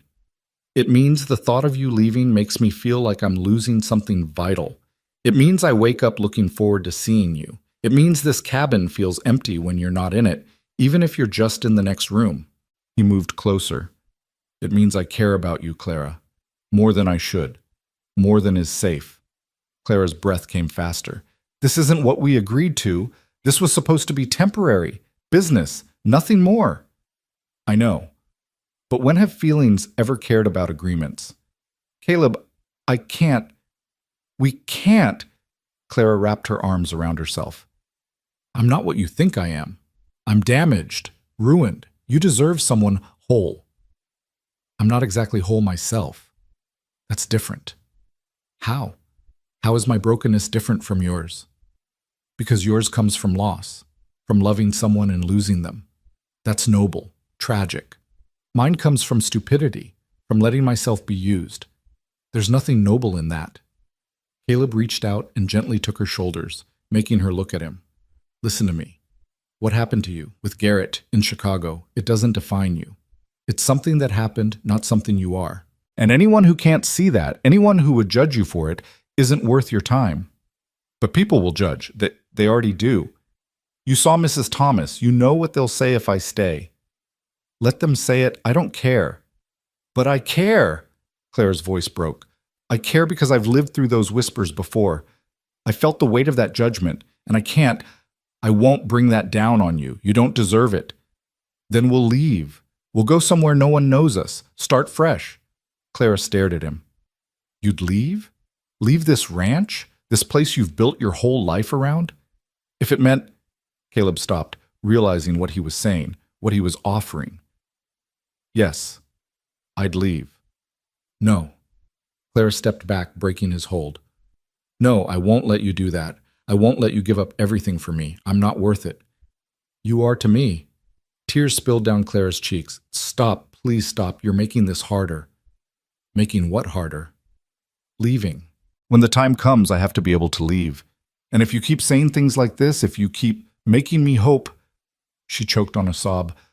I can't survive hoping and losing again. I can't. Caleb felt something crack in his chest. Then don't hope. Stay. Not because of what might be, but because of what is. Right now, this moment. You said you felt like you might belong here. So belong. Stop running. Stop hiding. Just stay. Clara looked at him with such longing, such fear that it hurt to see. For how long? Until you realize what a mistake I am?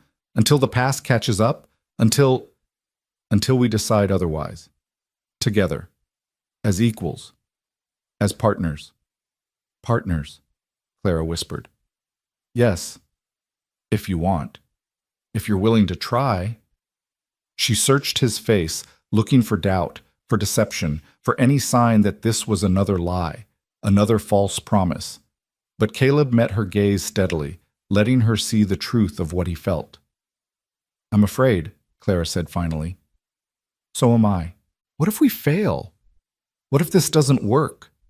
Then we'll fail together. But at least we'll have tried. At least we'll have chosen to live instead of just survive. Clara closed her eyes, and more tears escaped. When she opened them again, there was something different in her expression, something that looked like decision. One condition, she said. What? We wait. Until the month is up, give ourselves this last week to be sure, really sure. And then, if we both still want this, if we're both still willing to try, we'll figure it out. Together. It wasn't a yes, but it wasn't a no either. It was hope, tentative and fragile, but hope nonetheless. 1 week, Caleb agreed. 1 week.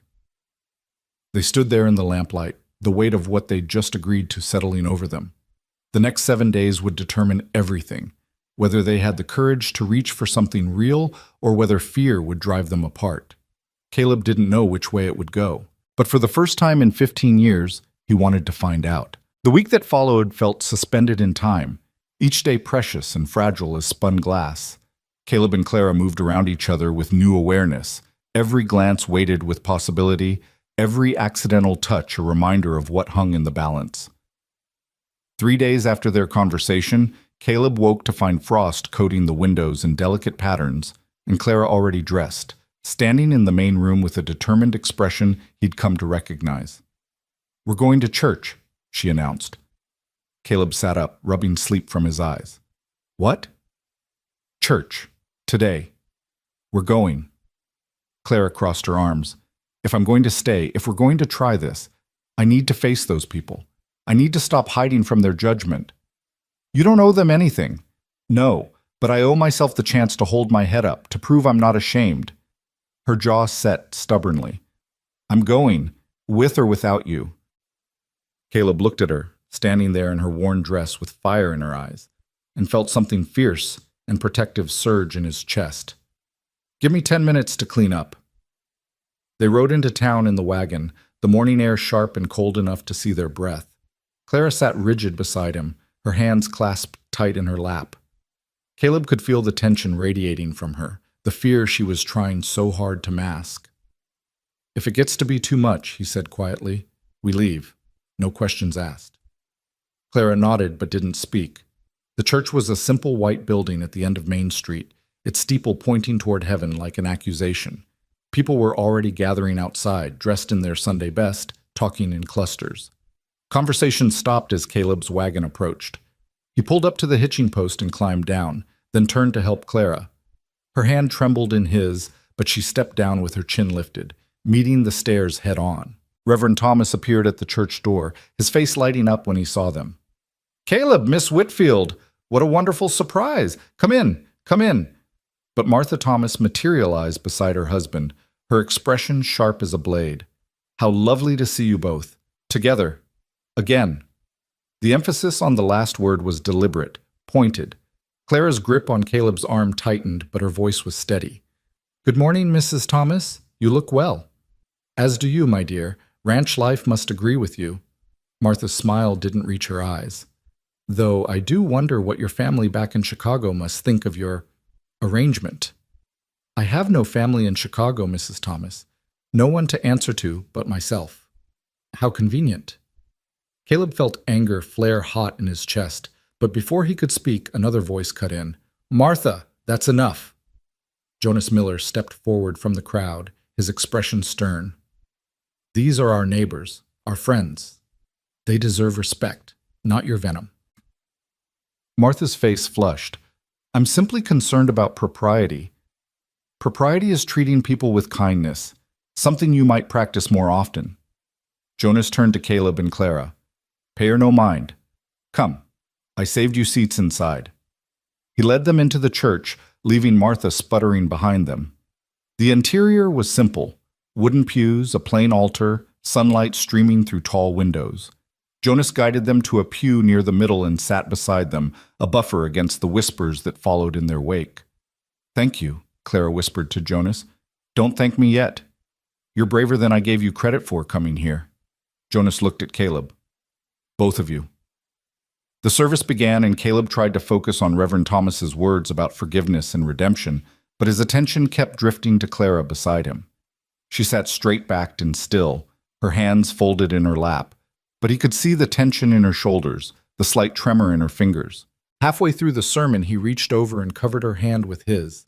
Clara's breath hitched. She turned to look at him, surprise and something warmer in her eyes. Then, slowly, she turned her hand over and laced her fingers through his. They sat like that for the rest of the service, hands joined while whispers rustled through the pews like wind through leaves. Let them talk. Let them judge. Caleb found he didn't care anymore. All that mattered was the woman beside him and the courage it had taken her to be here. After the service, people gathered outside again, some approaching to greet Caleb with cautious friendliness, others keeping their distance and speaking in low voices. Clara handled it all with quiet dignity, answering questions when asked, deflecting prying ones with polite firmness. Then Mrs. Henderson, the elderly woman who ran the general store, approached. Unlike Martha Thomas, her expression was kind. Miss Whitfield, I wonder if you might do me a favor, she said. Clara looked uncertain. Of course, if I can. My daughter's getting married next month, and I'm hopeless with a needle. I saw that beautiful mending work on Mr. Mercer's shirt last week when he was in town. Would you consider helping with the wedding dress? I'd pay you, of course. Clara blinked, clearly not expecting this. Yes, I'd be happy to help. Wonderful! Come by the store tomorrow and we'll discuss the details. Mrs. Henderson patted Clara's hand. It's good to have another skilled seamstress in town. Lord knows we need one.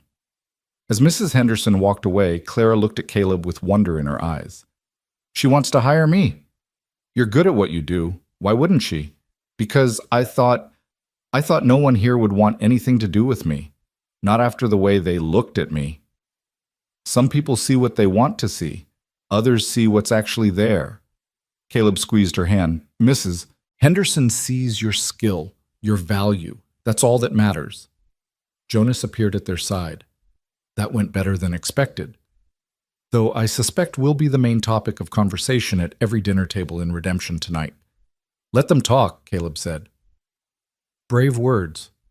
You sure about that? About all of this? Jonas looked between them, and there was something knowing in his expression. Because once you start down this road, there's no going back. The town will expect certain things, have certain assumptions. Clara stiffened, and Caleb understood what Jonas was implying. A man and woman living together unmarried would only be tolerated so long. Eventually, people would demand propriety, would demand marriage or separation. We're aware, Caleb said carefully. Are you? Because I'm the one who started this mess, and I feel responsible. I don't want either of you hurt by my meddling. Jonas ran a hand through his hair. Maybe I should tell everyone the truth about the letter, about what I did. Take the blame off you both. No, Clara said quickly. That would make things worse. People would think, they'd assume I came here under false pretenses, that I'm some kind of con artist or worse. But you did come under false pretenses. My false pretenses. But I'm choosing to stay under my own choice. That's what matters now. Jonas studied her face. You're really thinking of staying? Clara glanced at Caleb, and in her eyes he saw hope warring with fear. I'm considering it. Well then, Jonas clapped Caleb on the shoulder. I guess my meddling worked out after all, though you both still have my apology for the mess I created. Keep your apology, Caleb said. Just promise you won't interfere again. No more interference. You have my word. Jonas smiled. But I reserve the right to say, I told you so at your wedding. Clara's face flushed crimson, and Caleb felt heat creep up his own neck. We're not... There's no... Yet, Jonas finished, his grin widening. There's no wedding yet, but give it time. He walked away whistling, leaving Caleb and Clara standing in awkward silence. He's presuming quite a lot, Clara said finally. He is. Marriage. He thinks that we should... I know what he thinks. Clara turned to face him fully. Caleb, we haven't even decided if I'm staying past this week. We're not ready to think about that. Aren't we? The words came out before Caleb could stop them. If you stay, Clara, people will expect it eventually. Jonas is right about that much. They'll tolerate us living together for a while, but not indefinitely, not without marriage. So what are you saying? That marriage is the price of staying? I'm saying it's the reality of the world we live in. Caleb took a breath. But I'm also saying it wouldn't be the worst thing. Would it? Clara's eyes went wide. You can't possibly. We barely know each other. We've spent nearly every moment together for a month. We've shared our stories, our fears, our broken pieces. That's more than some couples know after years of courting. But marriage, Caleb, that's not something to enter lightly. That's forever. I know, and I'm not asking, not now. I'm just saying, if you stay, if we try this, marriage will be part of the conversation eventually, and I'm not opposed to it. To you, to us. Clara looked like she didn't know whether to laugh or cry. This is insane. A month ago, I didn't know you existed. Now you're talking about marriage? A month ago, I was dying alone on a mountain. Now I'm living. You did that, Clara. You brought me back to life. Caleb moved closer, close enough to see the gold flecks in her green eyes. So yes, maybe it's insane. Maybe we're both crazy for even considering this, but I'd rather be crazy with you than sane and alone. Clara's hand came up to rest on his chest, right over his heart. You're making it very hard to be cautious. Good. We've both been cautious long enough. Maybe it's time to be brave instead. They stood there on the church lawn, the whole town probably watching, and Caleb didn't care. All he cared about was the woman in front of him and the possibility she represented, of healing, of hope, of a future he'd stopped believing in. 4 more days, Clara whispered. We still have 4 more days to decide. 4 more days, Caleb agreed. They rode back to the ranch in comfortable silence. Something settled between them even as questions remained. That night, they sat by the fire, and Clara told him more about the sewing work Mrs. Henderson had offered. It could be steady income, she said, if I'm good enough. If people like my work. They will. You're talented. You've seen me mend 1 shirt. And it was the best mending I've ever seen, Caleb smiled. You could build something here, Clara. A business, a reputation, a life. Our life, Clara said softly. If I stay, it would be our life. Together. Yes. Together. The word hung in the air, full of promise and possibility. The next morning, Clara went to town to meet with Mrs. Henderson while Caleb worked on the ranch. She returned hours later, her eyes bright with excitement. She showed me the dress, Clara said, nearly bursting with the news. It's beautiful, Caleb, silk and lace and so delicate, and she trusts me to work on it. She said she'd recommend me to other people if I do well. Caleb couldn't help but smile at her enthusiasm. That's wonderful. And she paid me in advance. Look. Clara pulled out a small pouch of coins. It's not much, but it's mine. Money I earned with my own skill. You should keep it. Save it. Clara's excitement dimmed slightly. For what? For whatever you need, your future. Caleb, I'm not trying to push you away. I'm just saying you should have your own money, your own means. You shouldn't be dependent on me or anyone else. Clara looked at him for a long moment, then nodded. You're right. Thank you for understanding that. That evening brought unexpected visitors. Caleb and Clara were finishing dinner when they heard horses approaching. Caleb grabbed his rifle and went to the door, Clara behind him. 3 riders emerged from the twilight, rough-looking men, dusty from travel, with hard eyes that swept over the cabin and land with calculating interest. Help you, gentlemen? Caleb called, keeping the rifle visible but not threatening. The lead rider, a man with a scar bisecting his left eyebrow, smiled without warmth. Maybe. We're looking for someone. A woman. Red hair, green eyes, came west from Chicago. You seen anyone like that? Caleb's blood ran cold. Behind him, he felt Clara freeze. Who's asking? Caleb said. Name's Dutch. I work for a man in Chicago, a Mr. Garrett. He's looking for some property that was stolen from him. Property that might have come this way. Property, Caleb repeated, anger simmering in his gut. Valuables. Some jewelry, some money. He thinks the woman who worked for him might have taken them when she left. Real sudden-like. Her leaving. Made him suspicious. Clara's hand gripped Caleb's arm, her fingers digging in. He could feel her shaking. Well, you can tell Mr. Garrett he's wasted his time. Haven't seen any woman matching that description. And I don't appreciate strangers riding onto my land making accusations. Dutch's eyes narrowed. That's so. Funny, because word in town is you got a female visitor. Been here about a month. Red hair. My business is my own, and you're trespassing.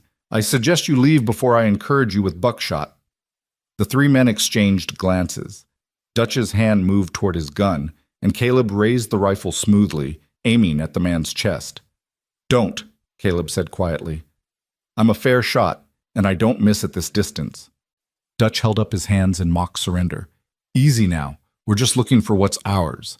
If this woman you don't know happens to turn up, you tell her Mr. Garrett wants his property back, and he's willing to overlook the theft if she returns it promptly. And if she doesn't have it? Dutch's smile turned cruel. Then Mr. Garrett will have to seek other compensation. You understand? Get off my land! The men turned their horses, but Dutch looked back over his shoulder. We'll be in town a few days. At the saloon. If anyone wants to talk, they know where to find us. They rode off into the gathering darkness, and Caleb stood watching until they disappeared. Only then did he lower the rifle and turn to Clara. She was white as snow, trembling violently, her eyes wide with terror. Clara, he found me, she whispered. I knew he would. I knew. Her legs gave out, and Caleb caught her, lowering her to the porch steps. He sat beside her, keeping the rifle close, his mind racing. Tell me the truth, he said. All of it. Did you steal from Garrett? Claire's laugh was bitter, broken. No, God, no, I didn't take anything. But he's saying I did because… She stopped, pressed her hands to her face. Because I threatened to tell his wife everything. Every lie. Every promise. Every time he… Her voice cracked. I told him I'd expose him if he didn't leave me alone. Let me leave Chicago in peace. So he's claiming you're a thief to discredit you, to make sure no one believes anything you say. Yes. And it's working, isn't it? Those men believe it. The town will believe it. Everyone will believe it. Because I'm nothing. And he's a respected businessman. Caleb's jaw clenched. You're not nothing, and I don't believe it. You should. You should send me away before this gets worse. Before he… Clara looked at Caleb, terror in her eyes. Before he hurts you too. That's what he does. He destroys anyone who gets in his way. I'm not afraid of Garrett or his hired men. You should be. Caleb, you don't understand. He has money, influence. He'll ruin you just for helping me. I don't care. Caleb took her face in his hands, making her look at him. Listen to me. I don't care what Garrett does, or what he says. You're under my protection now, and I'll be damned if I let some coward from Chicago intimidate you. But those men are thugs trying to scare you. Well, it won't work. We'll go to town tomorrow, talk to the sheriff, make sure everyone knows the truth. Clara shook her head frantically. The truth doesn't matter, don't you see? My word against his? No one will believe me, especially not when he's claiming I'm a thief. I believe you. Jonas will believe you, and we'll make others believe you too. How? How can we possibly… Because you're not alone anymore, Clara. You have me. You have friends here. You have a life you're building. And I won't let Garrett take that from you. Clara stared at him, tears streaming down her face. Why? Why would you risk everything for me? Because… Caleb stopped, the words he wanted to say too big, too honest. But she deserved the truth, deserved to know. Because I love you. The words hung in the air between them, stark and undeniable. Clara's breath caught. You can't. We barely… I know it's fast. I know it's probably crazy. But it's true. Somewhere over the past month you've become everything. And I'm not letting Garrett or anyone else take you from me. Caleb, you don't have to say it back. You don't have to feel the same way. But you need to know. You need to know that you matter to me, that I'll fight for you, that I'll protect you with everything I have. Clara threw her arms around him, burying her face in his neck, her whole body shaking with sobs. Caleb held her, one hand in her hair, the other wrapped around her waist, and let her cry. When the tears finally subsided, Clara pulled back just enough to look at him. Her eyes were red-rimmed, her face blotchy, but to Caleb she'd never looked more beautiful. I love you too, she whispered. I think I have for a while now. I was just too afraid to admit it. Caleb's heart stuttered in his chest. Say it again. I love you, and I'm terrified, and I don't know how we're going to fight this, but… She cupped his face in her hands. But I want to try. With you. I want to stay. I want to build a life here. I want… Caleb kissed her. It was soft at first, tentative. 15 years of loneliness and a month of growing connection compressed into that single moment. Then Clara made a small sound in the back of her throat and kissed him back. And gentle became urgent, became desperate, became everything. When they finally broke apart, both breathing hard, Caleb rested his forehead against hers. We'll figure this out, he said. Together. Together, Clara agreed. They sat on the porch as darkness fell completely, holding each other, drawing strength from each other. Tomorrow would bring challenges, confronting the sheriff, dealing with Dutch and his men, figuring out how to protect Clara from Garrett's reach. But tonight, they had this moment, this love that had grown in the unlikeliest of places. Caleb? Clara said softly. Yeah? The week isn't up yet. We were supposed to wait until… I know, but I'm tired of waiting, tired of being cautious. Those men showing up, it made me realize we don't have the luxury of time. Life doesn't wait for us to be ready. Clara smiled against his neck. No, it doesn't. So what do you say? Will you stay? Not for a week or a month, but… Yes. Clara pulled back to look at him. Yes, I'll stay. For as long as you'll have me.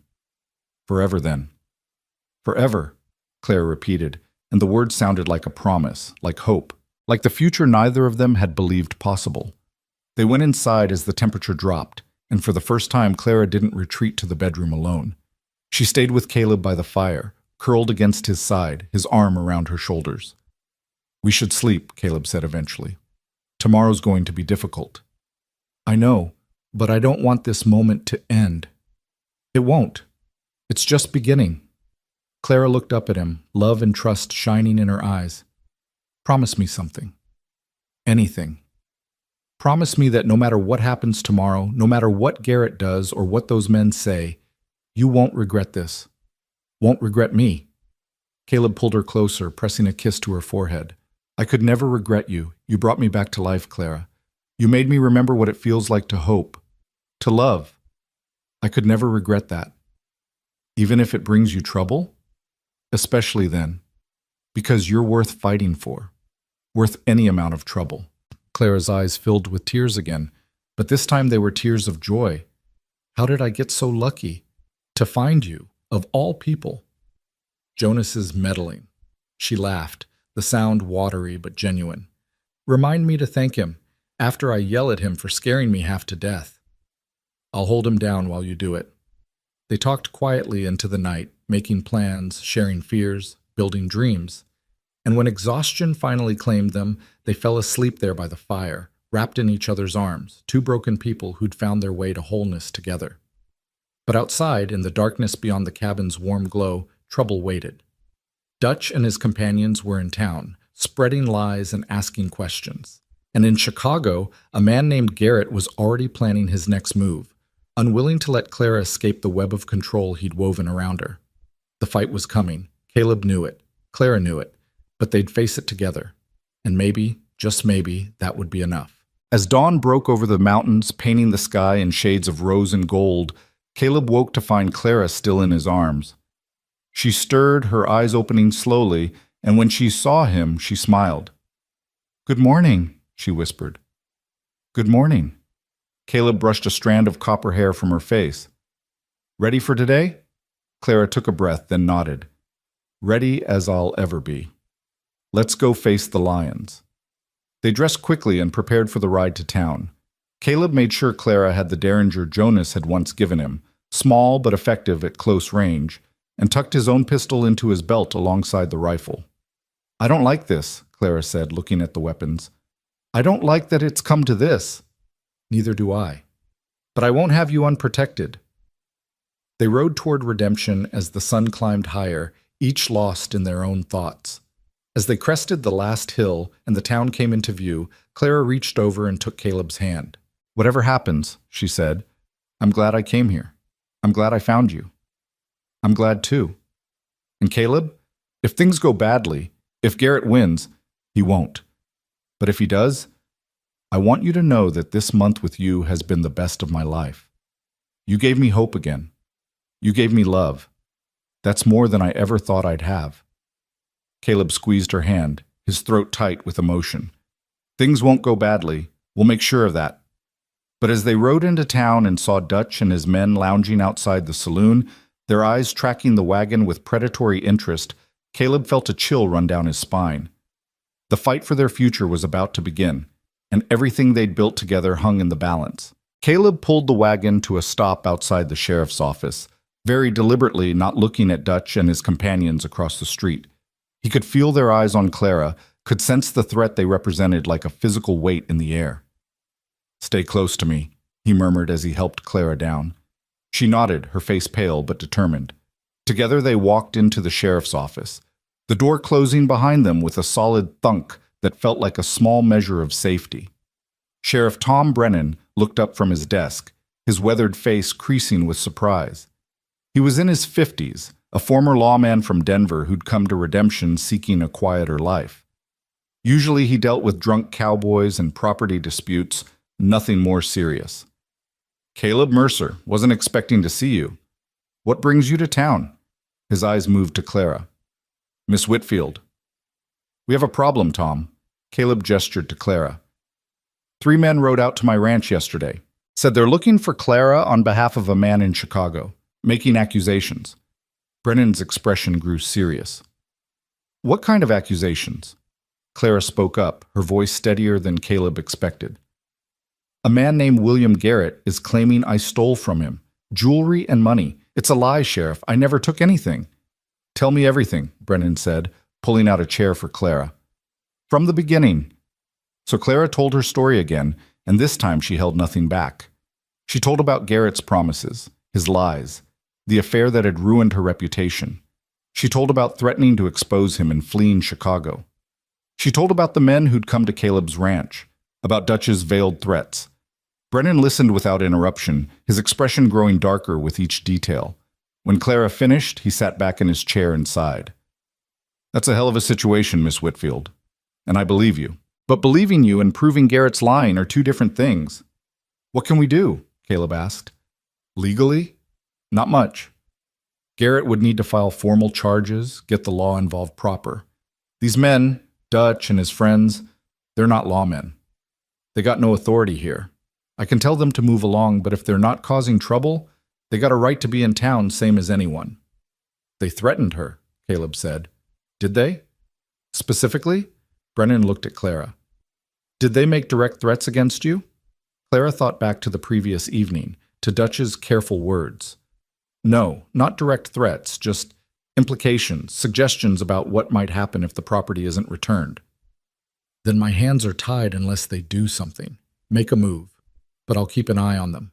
Brennan stood and walked to the window, looking out at the saloon across the street. They're staying at the hotel. Been asking questions around town about you, Miss Whitfield. About where you came from, how long you're staying, what your relationship is to Caleb. Let them ask, Caleb said. Anyone who knows us knows the truth. And what is the truth? Brennan turned back to them. Because the town's been speculating for weeks now. A woman shows up, stays at your ranch unchaperoned. People talk. And now with these men making accusations, those talks are going to get louder. Clara's cheeks flushed.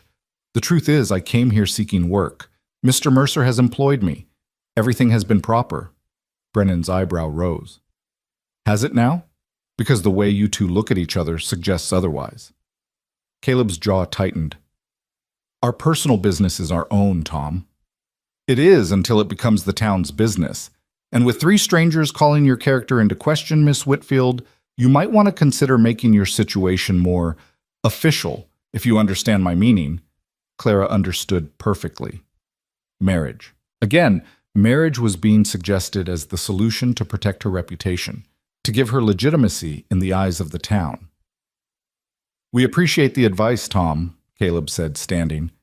Is there anything else you can do about those men? I'll talk to them. Make it clear they need to conduct themselves peaceful-like.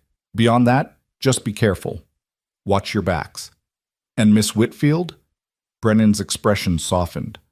For what it's worth, I've known Caleb a long time. He's a good man, and if he's standing by you, that tells me everything I need to know about your character. The words brought tears to Clara's eyes. Thank you, Sheriff. They left the office and stood on the boardwalk, squinting against the bright morning sun. Across the street, Dutch and his men had noticed them. Dutch raised a hand in a mocking salute. Ignore him, Caleb muttered. But as they turned toward the general store, Dutch called out, Miss Whitfield, a word if you please.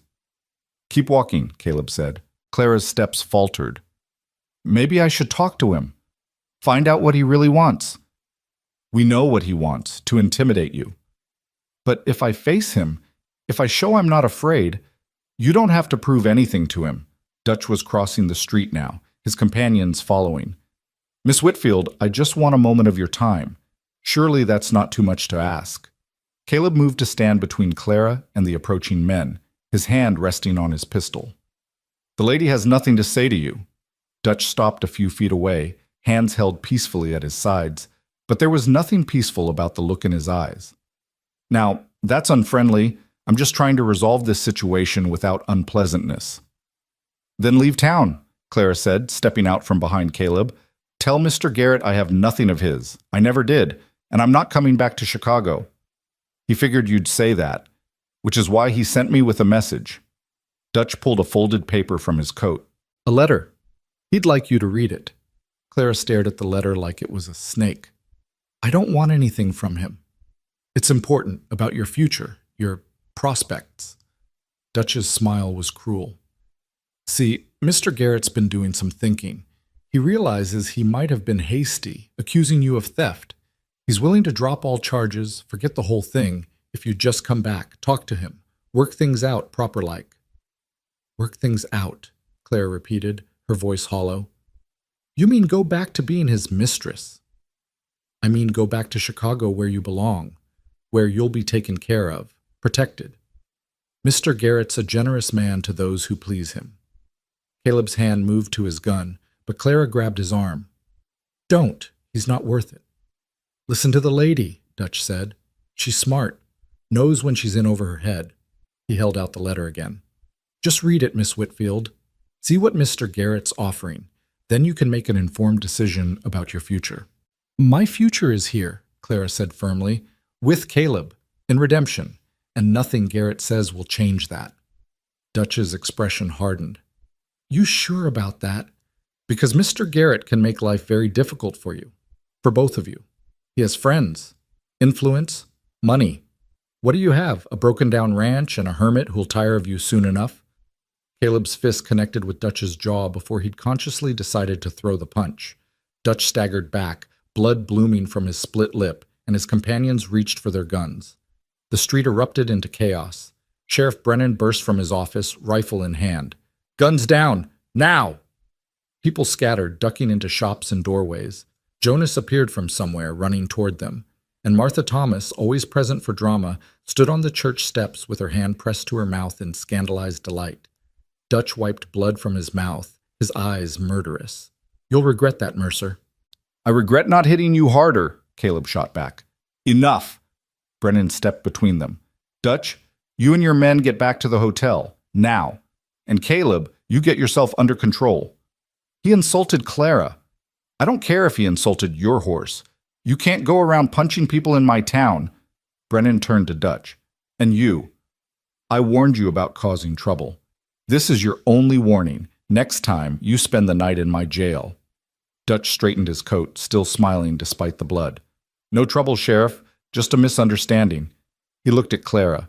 You think on Mr. Garrett's offer, Miss Whitfield.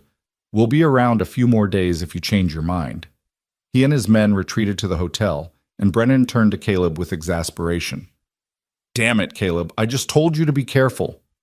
He provoked me. He provoked you successfully, which makes you a fool.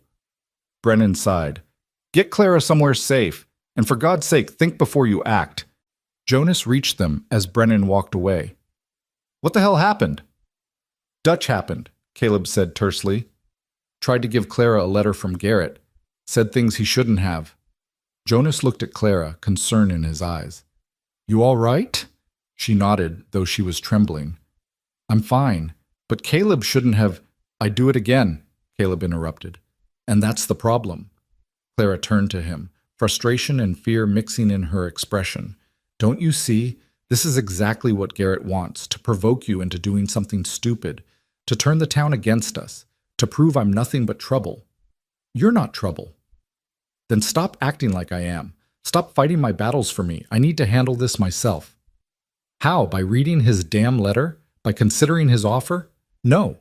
By showing this town, showing Dutch, that I'm not afraid, that I'm not going anywhere. But I can't do that if you're punching people and proving that I need a man to protect me. Caleb felt like he'd been slapped. I was defending you. I know, and I love you for it, but I need you to trust that I can stand on my own, that I can fight back without you bloodying your knuckles. Clara took his hand, her voice softening. Please, Caleb, let me do this my way. He wanted to argue, wanted to insist that protecting her was his right, his responsibility. But the look in her eyes, fierce and proud and determined, stopped him. All right, he said finally, your way, but I'm not leaving your side. I wouldn't ask you to. Jonas cleared his throat. Well, now that we've established you're both stubborn as mules, maybe we should get off the street before Martha Thomas writes a sermon about this. Too late. Reverend Thomas was approaching, his wife trailing behind him like a bird of prey spotting wounded prey. Caleb, Miss Whitfield, the Reverend said, Perhaps we should talk, privately. They ended up in the church, sitting in the front pew while the Reverend stood before them like they were errant children. Martha hovered nearby, her expression triumphant. "This situation has gotten out of hand," Reverend Thomas began. "These men making accusations, violence in the streets, the whole town gossiping. Something needs to be done." "I agree," Martha interjected. "This woman has brought nothing but scandal since she arrived. First living unmarried with Caleb, now criminals following her from Chicago." "Martha, please," the Reverend said wearily. Then to Clara, "What these men are saying about theft, is it true?" "No," Clara said firmly. "Mr. Garrett is lying to discredit me. I took nothing from him." "But you did have a relationship with him? An improper one?" Clara's face flushed, but she held her head high. "Yes, I was foolish and desperate, and I believed his lies. But I've paid for that mistake with my reputation and my peace. I won't pay with my freedom, too." "Noble words," Martha sneered. "But words don't erase sin." "Neither does your judgment," Jonas said, surprising everyone. He'd followed them into the church and now stood with his arms crossed. "You want to talk about sin, Martha? Let's talk about the sin of a married man who preys on vulnerable women, the sin of a town that blames the victim instead of the predator, the sin of Christians who've forgotten what mercy means." Martha's face went red. "How dare you?" "I dare because I'm tired of watching good people be torn down by gossip and self-righteousness." Jonas looked at Reverend Thomas. "Sir, you're a good man, but your wife is poison, and this town follows her lead because it's easier than thinking for themselves." "Jonas Miller," Martha sputtered, "you will apologize this instant." "I will not. Everything I said is true, and you know it." Reverend Thomas held up his hands. "Please, everyone. This isn't helping." "Jonas, I understand your frustration, but personal attacks won't solve anything." "Then what will?" Caleb asked. "Because Clara and I are tired of defending ourselves, tired of justifying our choices to people who've already made up their minds." The Reverend sighed and sat down on the altar steps. "You want my honest advice? Get married, today, if possible. Make your relationship legitimate in the eyes of God and the law.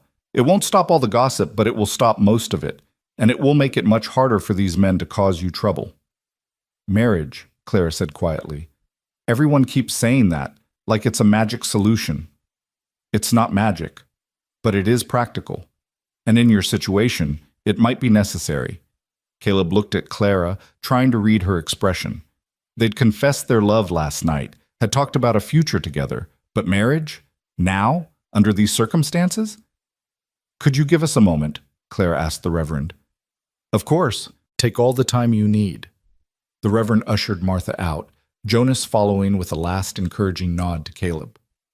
Alone in the church, Caleb and Clara sat in silence for a long moment. "This isn't how I wanted this to go," Caleb finally said. "How did you want it to go?" "I don't know, properly, with time, with courting and proposal," and he gestured helplessly. "Not rushed because of gossip and threats." Clara took his hand. "Nothing about us has been proper, Caleb. From the first moment I arrived, built on a lie, collapsing in your yard.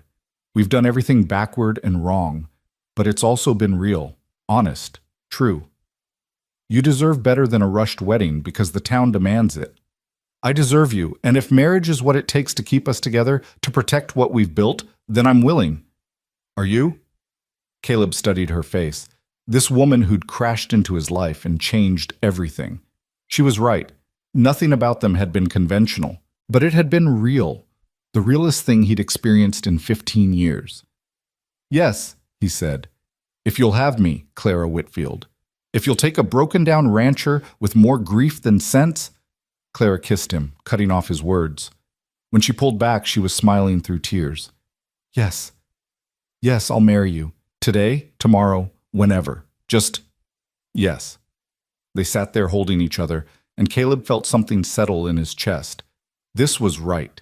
Maybe rushed, maybe unconventional, but right. A throat cleared behind them. They turned to find Reverend Thomas in the doorway. "Have you decided?" "We'd like to get married," Caleb said. "If you'll perform the ceremony." The Reverend's face lit up. "Of course, when?" Caleb looked at Clara. Now? She laughed, a bit wild. Now? Right now? Why wait? Give the town something to talk about that isn't scandal. But I'm wearing a traveling dress. There are no flowers, no guests. There's you and me and love. That's all we need. Caleb stood and pulled Clara to her feet. Unless you want to wait, plan something proper. Clara looked around the simple church, at the plain wooden cross above the altar, at the dusty sunlight streaming through the windows. Then she looked at Caleb, and her smile was radiant. No, let's do it now, before anything else can go wrong. Before Garrett, or Dutch, or anyone else can interfere. Let's just be married. Reverend Thomas beamed. Wonderful. I'll need to fetch Martha as a witness, and perhaps we can find someone else. I'll stand up for them, Jonas said, appearing again in the doorway. If you'll have me, Caleb. Caleb felt his throat tighten. Despite everything, the forged letter, the meddling, Jonas was his oldest friend. I'd be honored. Within the hour, they were gathered at the altar. Word had spread through town with the speed of wildfire, and people were filing into the church, some out of genuine happiness, others out of sheer curiosity. Mrs. Henderson came, and Sheriff Brennan. Even some of the ranch hands Caleb occasionally worked with showed up, and across the aisle, shooting venomous looks, sat Martha Thomas with a few of her like-minded friends. Clara stood beside Caleb in her worn traveling dress, her hair hastily arranged, without flowers or finery, but to Caleb she'd never looked more beautiful. Dearly beloved, Reverend Thomas began, and Caleb barely heard the words. All he could focus on was Clara's hand in his, the way she looked at him with love and trust and hope. When it came time for the vows, Clara's voice was clear and strong. I, Clara Whitfield, take you, Caleb Mercer, to be my husband, to have and to hold from this day forward, for better or worse, for richer or poorer, in sickness and in health, until death do us part. Caleb's voice was rough with emotion. I, Caleb Mercer, take you, Clara Whitfield, to be my wife, to have and to hold from this day forward, for better or worse, for richer or poorer, in sickness and in health, until death do us part. By the power vested in me, I now pronounce you husband and wife. You may kiss your bride. Caleb cupped Clara's face in his hands and kissed her, and the church erupted in applause. When they broke apart, both were crying, both were laughing, both were overwhelmed with the magnitude of what they'd just done. They were married. Actually married. The congregation filed out to offer congratulations, and for a moment Caleb let himself believe everything would be all right, that this marriage would protect Clara, that their love was strong enough to overcome whatever Garrett threw at them. Then he saw Dutch standing at the back of the church, watching with cold calculation. The threat wasn't over. But at least now they'd face it as husband and wife. The celebration that followed was impromptu but joyful. Jonas insisted on buying drinks at the saloon, and half the town joined in toasting the newlyweds. Even some of those who'd been skeptical seemed to soften, won over by the obvious love between Caleb and Clara. But Dutch and his men stayed at their corner table, watching everything with predatory patience. As the afternoon wore on, Caleb pulled Jonas aside. Those men aren't leaving. They're waiting for something. I know. I've been keeping an eye on them. Jonas lowered his voice. They've been asking around about Garrett's stolen property, suggesting that maybe Clara hid it at your ranch, planting seeds. She didn't take anything. You and I know that. But they're setting something up, building a narrative. Jonas gripped Caleb's shoulder. Watch yourself. Watch Clara. I have a bad feeling about this. Caleb had the same feeling, and it only grew stronger when Dutch approached as they were preparing to leave. Congratulations on the wedding, Dutch said with a smile that didn't reach his eyes. Very romantic, very sudden. Is there a point to this? Caleb asked. Just wondering if Mrs. Mercer told you about the $10,000. The saloon went quiet. Everyone nearby turned to listen. What $10,000? Caleb asked carefully. The money Mr. Garrett says was stolen, along with some very valuable jewelry, family heirlooms, worth a fortune. Dutch looked around at the listening crowd. You sure you want to tie yourself to a thief, Mercer? Because once that stolen property is found, your wife will be going to prison, and you might be going with her as an accomplice. Clara's face went white. That's a lie. There was no money, no jewelry. He's making it all up. Is he? Then you won't mind if we search your ranch, just to clear your name, unless you have something to hide. You have no authority to search anything, Sheriff Brennan said, stepping forward. And neither does Garrett. If he wants to make formal accusations, he can come here himself and go through proper legal channels. Oh, he'll come. He's already on his way, in fact. Should be here in a few days with all the proper paperwork, including a warrant for Clara Mercer's arrest. Dutch tipped his hat mockingly. Enjoy your honeymoon while it lasts. He walked out, leaving a stunned silence behind him. Clara swayed and Caleb caught her. It's not true. None of it is true. Caleb, you have to believe me. I believe you, Caleb said firmly, loud enough for everyone to hear. This is Garrett trying to punish you for exposing him, trying to destroy you because you wouldn't be controlled. But he could see the doubt in some faces, could hear the whispers starting. They left the saloon and headed for the wagon, Caleb's mind racing. If Garrett was coming with legal papers, with warrants, this situation was about to get much worse. They needed a plan, needed evidence to prove Clara's innocence. But how did you prove you didn't take something that might not even exist? We should leave, Clara said as they drove toward the ranch. Run. Start over somewhere else.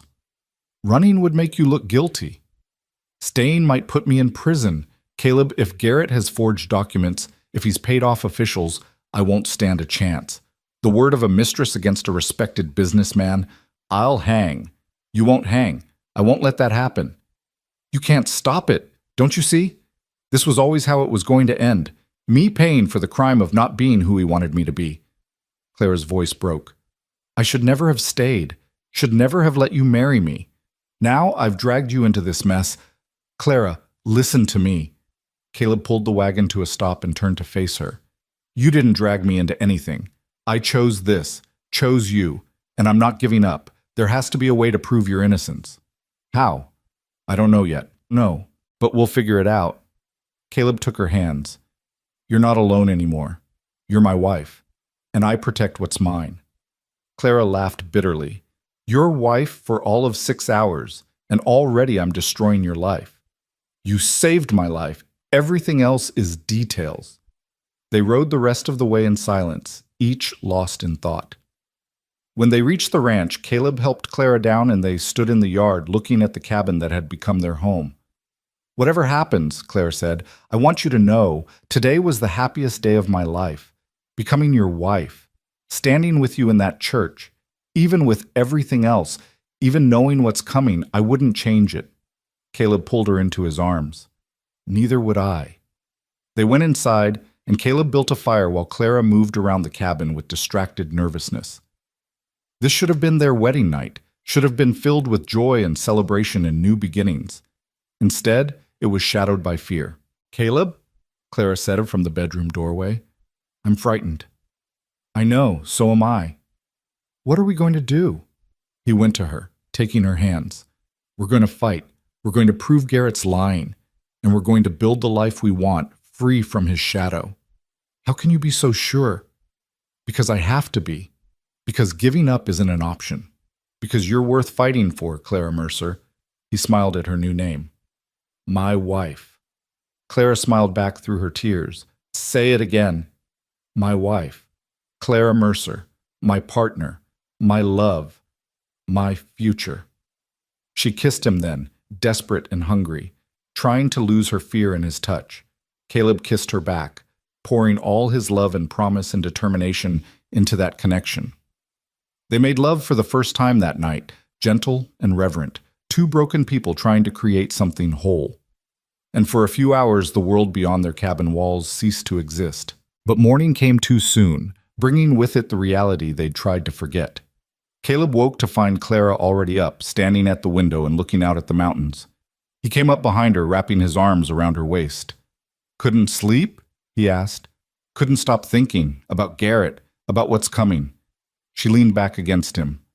Caleb, there's something I need to tell you about Chicago, about why Garrett is really doing this. Tell me.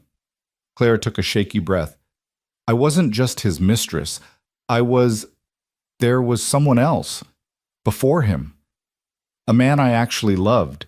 His name was Thomas, and he worked at the boarding house too. We were going to be married. What happened? Garrett happened. He wanted me, and when I refused him, Claire's voice caught. He had Thomas fired, blacklisted him so he couldn't find work anywhere in Chicago.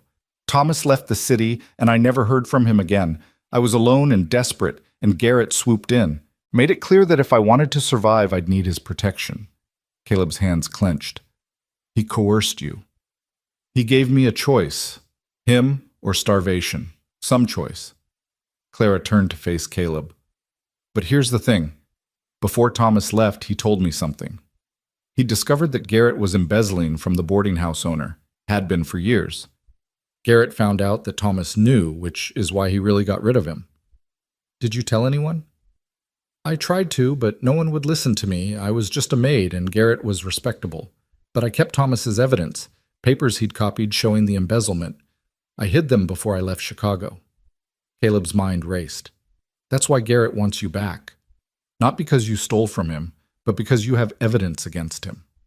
Yes, and if he can discredit me, make me out to be a thief and a liar, then even if that evidence comes to light, no one will believe it. Where did you hide it? Clara smiled sadly. In the one place I thought was safe, with a woman who runs a church charity in Chicago. A woman who knew Thomas and believed me when I told her what Garrett had done. Her name is Sister Mary Catherine. We need to contact her, get that evidence. It could take weeks. Garrett will be here in days. Then we buy time, we fight him legally, delay everything we can while we get proof of his real crimes. Caleb cupped Clara's face. This changes everything. He's not just a vindictive ex-lover. He's a criminal trying to silence a witness. But we still have to prove it. And Garrett has money and influence. And we have the truth. That has to count for something. Over the next 2 days, Caleb and Clara prepared for battle. Caleb sent a telegram to Sister Mary Catherine, carefully worded to avoid suspicion, asking her to send Thomas's documents. Clara wrote down everything she remembered about Garrett's crimes, creating a timeline and record of his embezzlement. Jonas helped where he could, gathering character witnesses willing to speak for Clara. Mrs. Henderson offered her support, as did Sheriff Brennan, though he warned them that if Garrett came with legitimate legal authority, his hands would be tied. And through it all, Dutch and his men watched and waited. On the third day, Garrett arrived.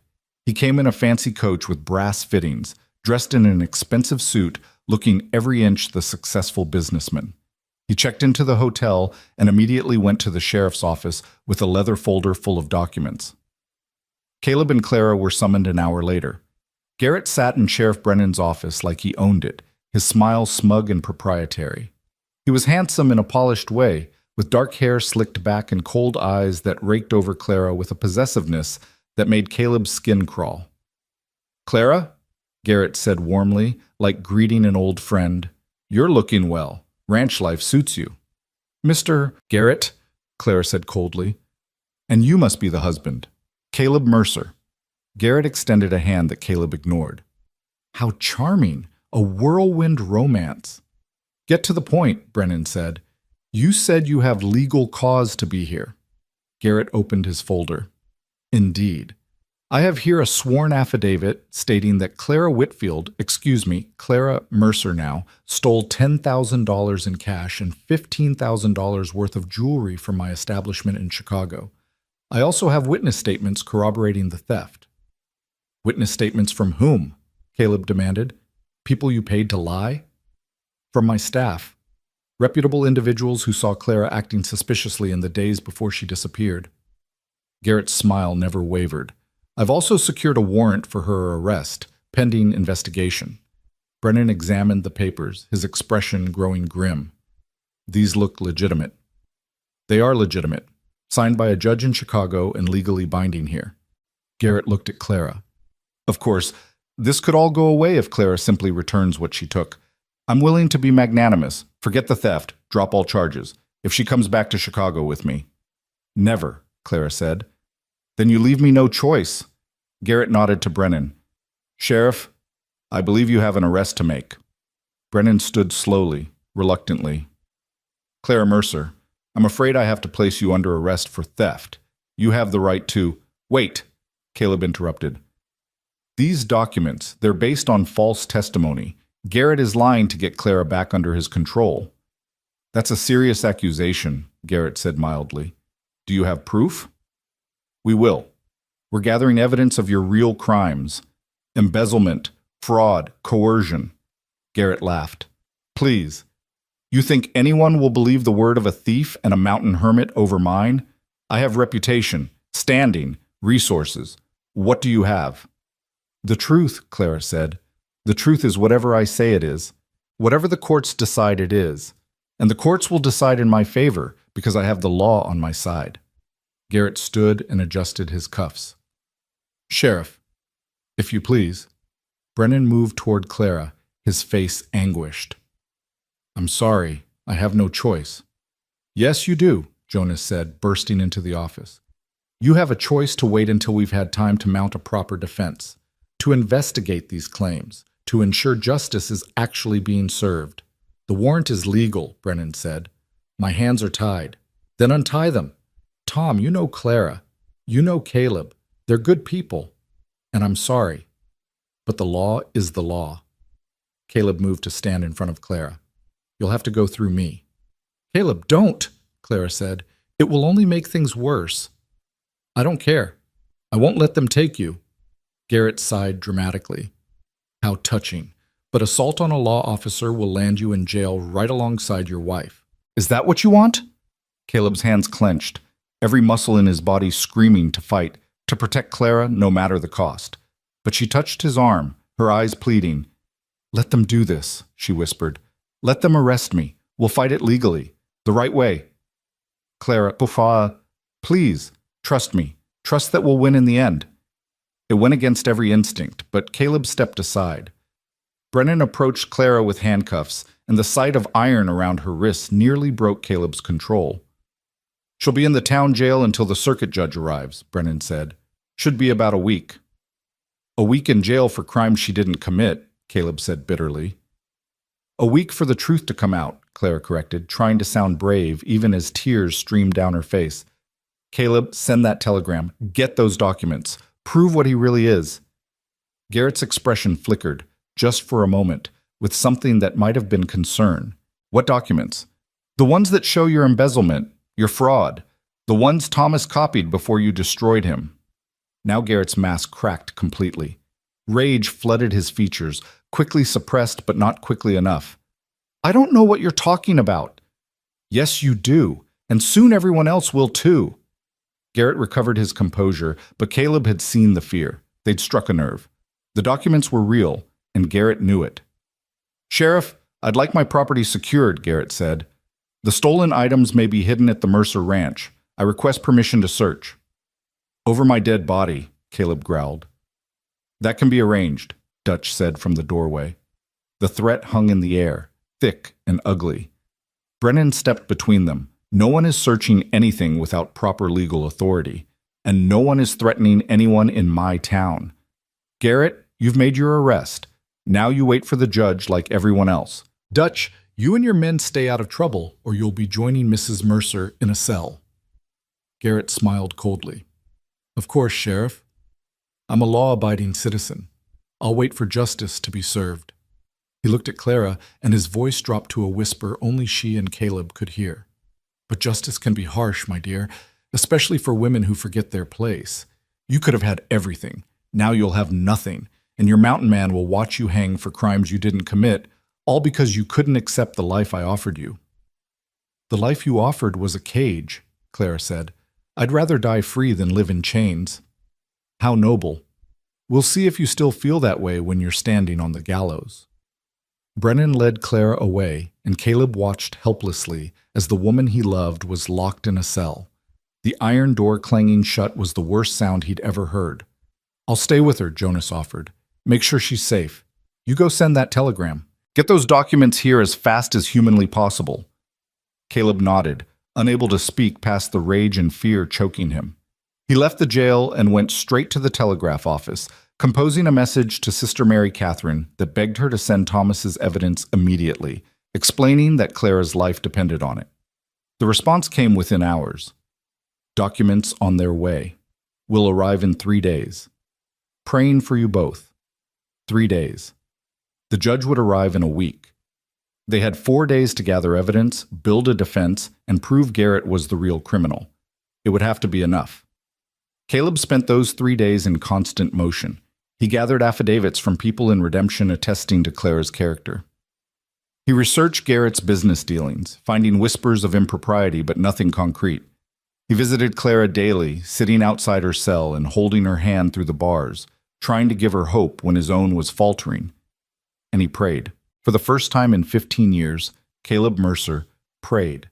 The documents arrived on the morning of the 4th day, carried by a nun who'd traveled from Chicago to testify.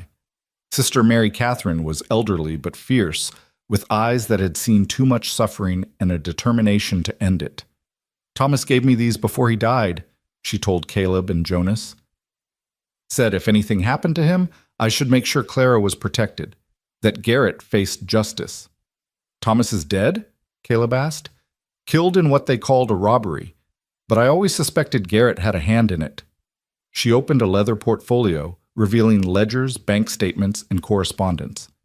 "Everything's here. Proof of Garrett's embezzlement going back 5 years. Hundreds of thousands of dollars stolen and hidden." Caleb's heart raced. This is it. This will clear Clara. It will also put Garrett in prison for the rest of his life. He'll fight like a cornered animal. Let him fight. We have the truth now. They took the evidence to Sheriff Brennan, who examined it with growing amazement and horror. If this is authentic, and it looks authentic, Garrett's finished. This is ironclad proof of massive fraud. So you'll release Clara? I'll present this to the judge when he arrives tomorrow. He'll make the final decision. Tomorrow? Garrett could run before then. Which is why I'm going to have a talk with him right now. Make it clear he's not leaving town. Brennan stood, gathering the documents.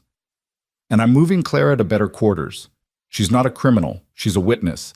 She should be treated accordingly. That night, Caleb was finally allowed to see Clara in private, in a small room at the hotel where Brennan had relocated her. She fell into his arms, and they held each other like drowning people clinging to driftwood. "It's almost over," Caleb murmured against her hair. "The documents arrived. Proof of everything. Garrett's done." "Are you sure?" "He's slippery. He always finds a way. Not this time. This time the evidence is too strong. The nun who brought it will testify. We have him." Clara pulled back to look at him, hope and disbelief warring in her expression. "We're really going to win?" "Yes. You're going to be free, and Garrett's going to pay for everything he's done." She laughed, the sound broken and joyful. "I can't believe it. After everything, we're actually going to—" The window shattered. Glass exploded inward, and something heavy thudded against the far wall. Caleb threw himself over Clara, shielding her with his body as smoke began to fill the room. "Fire!" someone shouted from outside. Caleb looked up to see flames spreading from what appeared to be a bottle of kerosene that had been thrown through the window. The room was filling with smoke fast, the fire spreading to the curtains, the furniture. "We have to get out," he coughed, pulling Clara toward the door. But the door was locked from the outside. They were trapped. Caleb threw his shoulder against the door, once, twice, but it wouldn't budge. The smoke was getting thicker, the heat more intense. Clara was coughing, struggling to breathe. "The window!" she gasped. But the window was blocked by flames. They were surrounded, the fire closing in, and Caleb realized with horrible clarity that this was Garrett's final move. If he couldn't have Clara, if he couldn't control her, he'd destroy her, destroy them both. Caleb wrapped his arms around Clara, his mind racing for a solution, any solution. But the smoke was too thick, the fire too hot, and consciousness was slipping away. This couldn't be how it ended. Not after everything they'd fought for, not after finally finding each other. But the darkness was pulling him down, and Clara's body was going limp in his arms. And Caleb's last thought before he passed out was that he'd failed her. Failed to protect her. Failed to save her. Failed to give them the future they deserved. The world went black. And then, through the darkness, Caleb heard shouting. Felt hands grabbing him, dragging him. Cool air hit his face, and he gasped, coughing up smoke, his lungs burning. "Clara," he tried to say, but it came out as a croak. "She's here. She's alive." Caleb forced his eyes open to see Jonas's face above him, covered in soot. They were outside the hotel, and the building was engulfed in flames. People were running with buckets, trying to save what they could. And beside him, coughing but breathing, was Clara. "You're alive," he rasped, reaching for her. "So are you." She gripped his hand. "Jonas broke down the door, saved us." Caleb looked at his friend who was examining a burn on his arm. "You could have died. So could you. We're even." Jonas's expression was grim. "It was Garrett, or Dutch. Someone set that fire deliberately, tried to kill you both." "Where is he?" Caleb struggled to sit up. "Where's Garrett?" "Gone. Disappeared right before the fire started. Dutch and his men too." Sheriff Brennan appeared, his face black with soot. "They knew we had the evidence, knew they were finished. This was their way out. They tried to murder us." "I know, and they'll pay for it. I've sent riders to track them down. They won't get far." But Caleb could see the doubt in Brennan's eyes. Garrett had money and resources.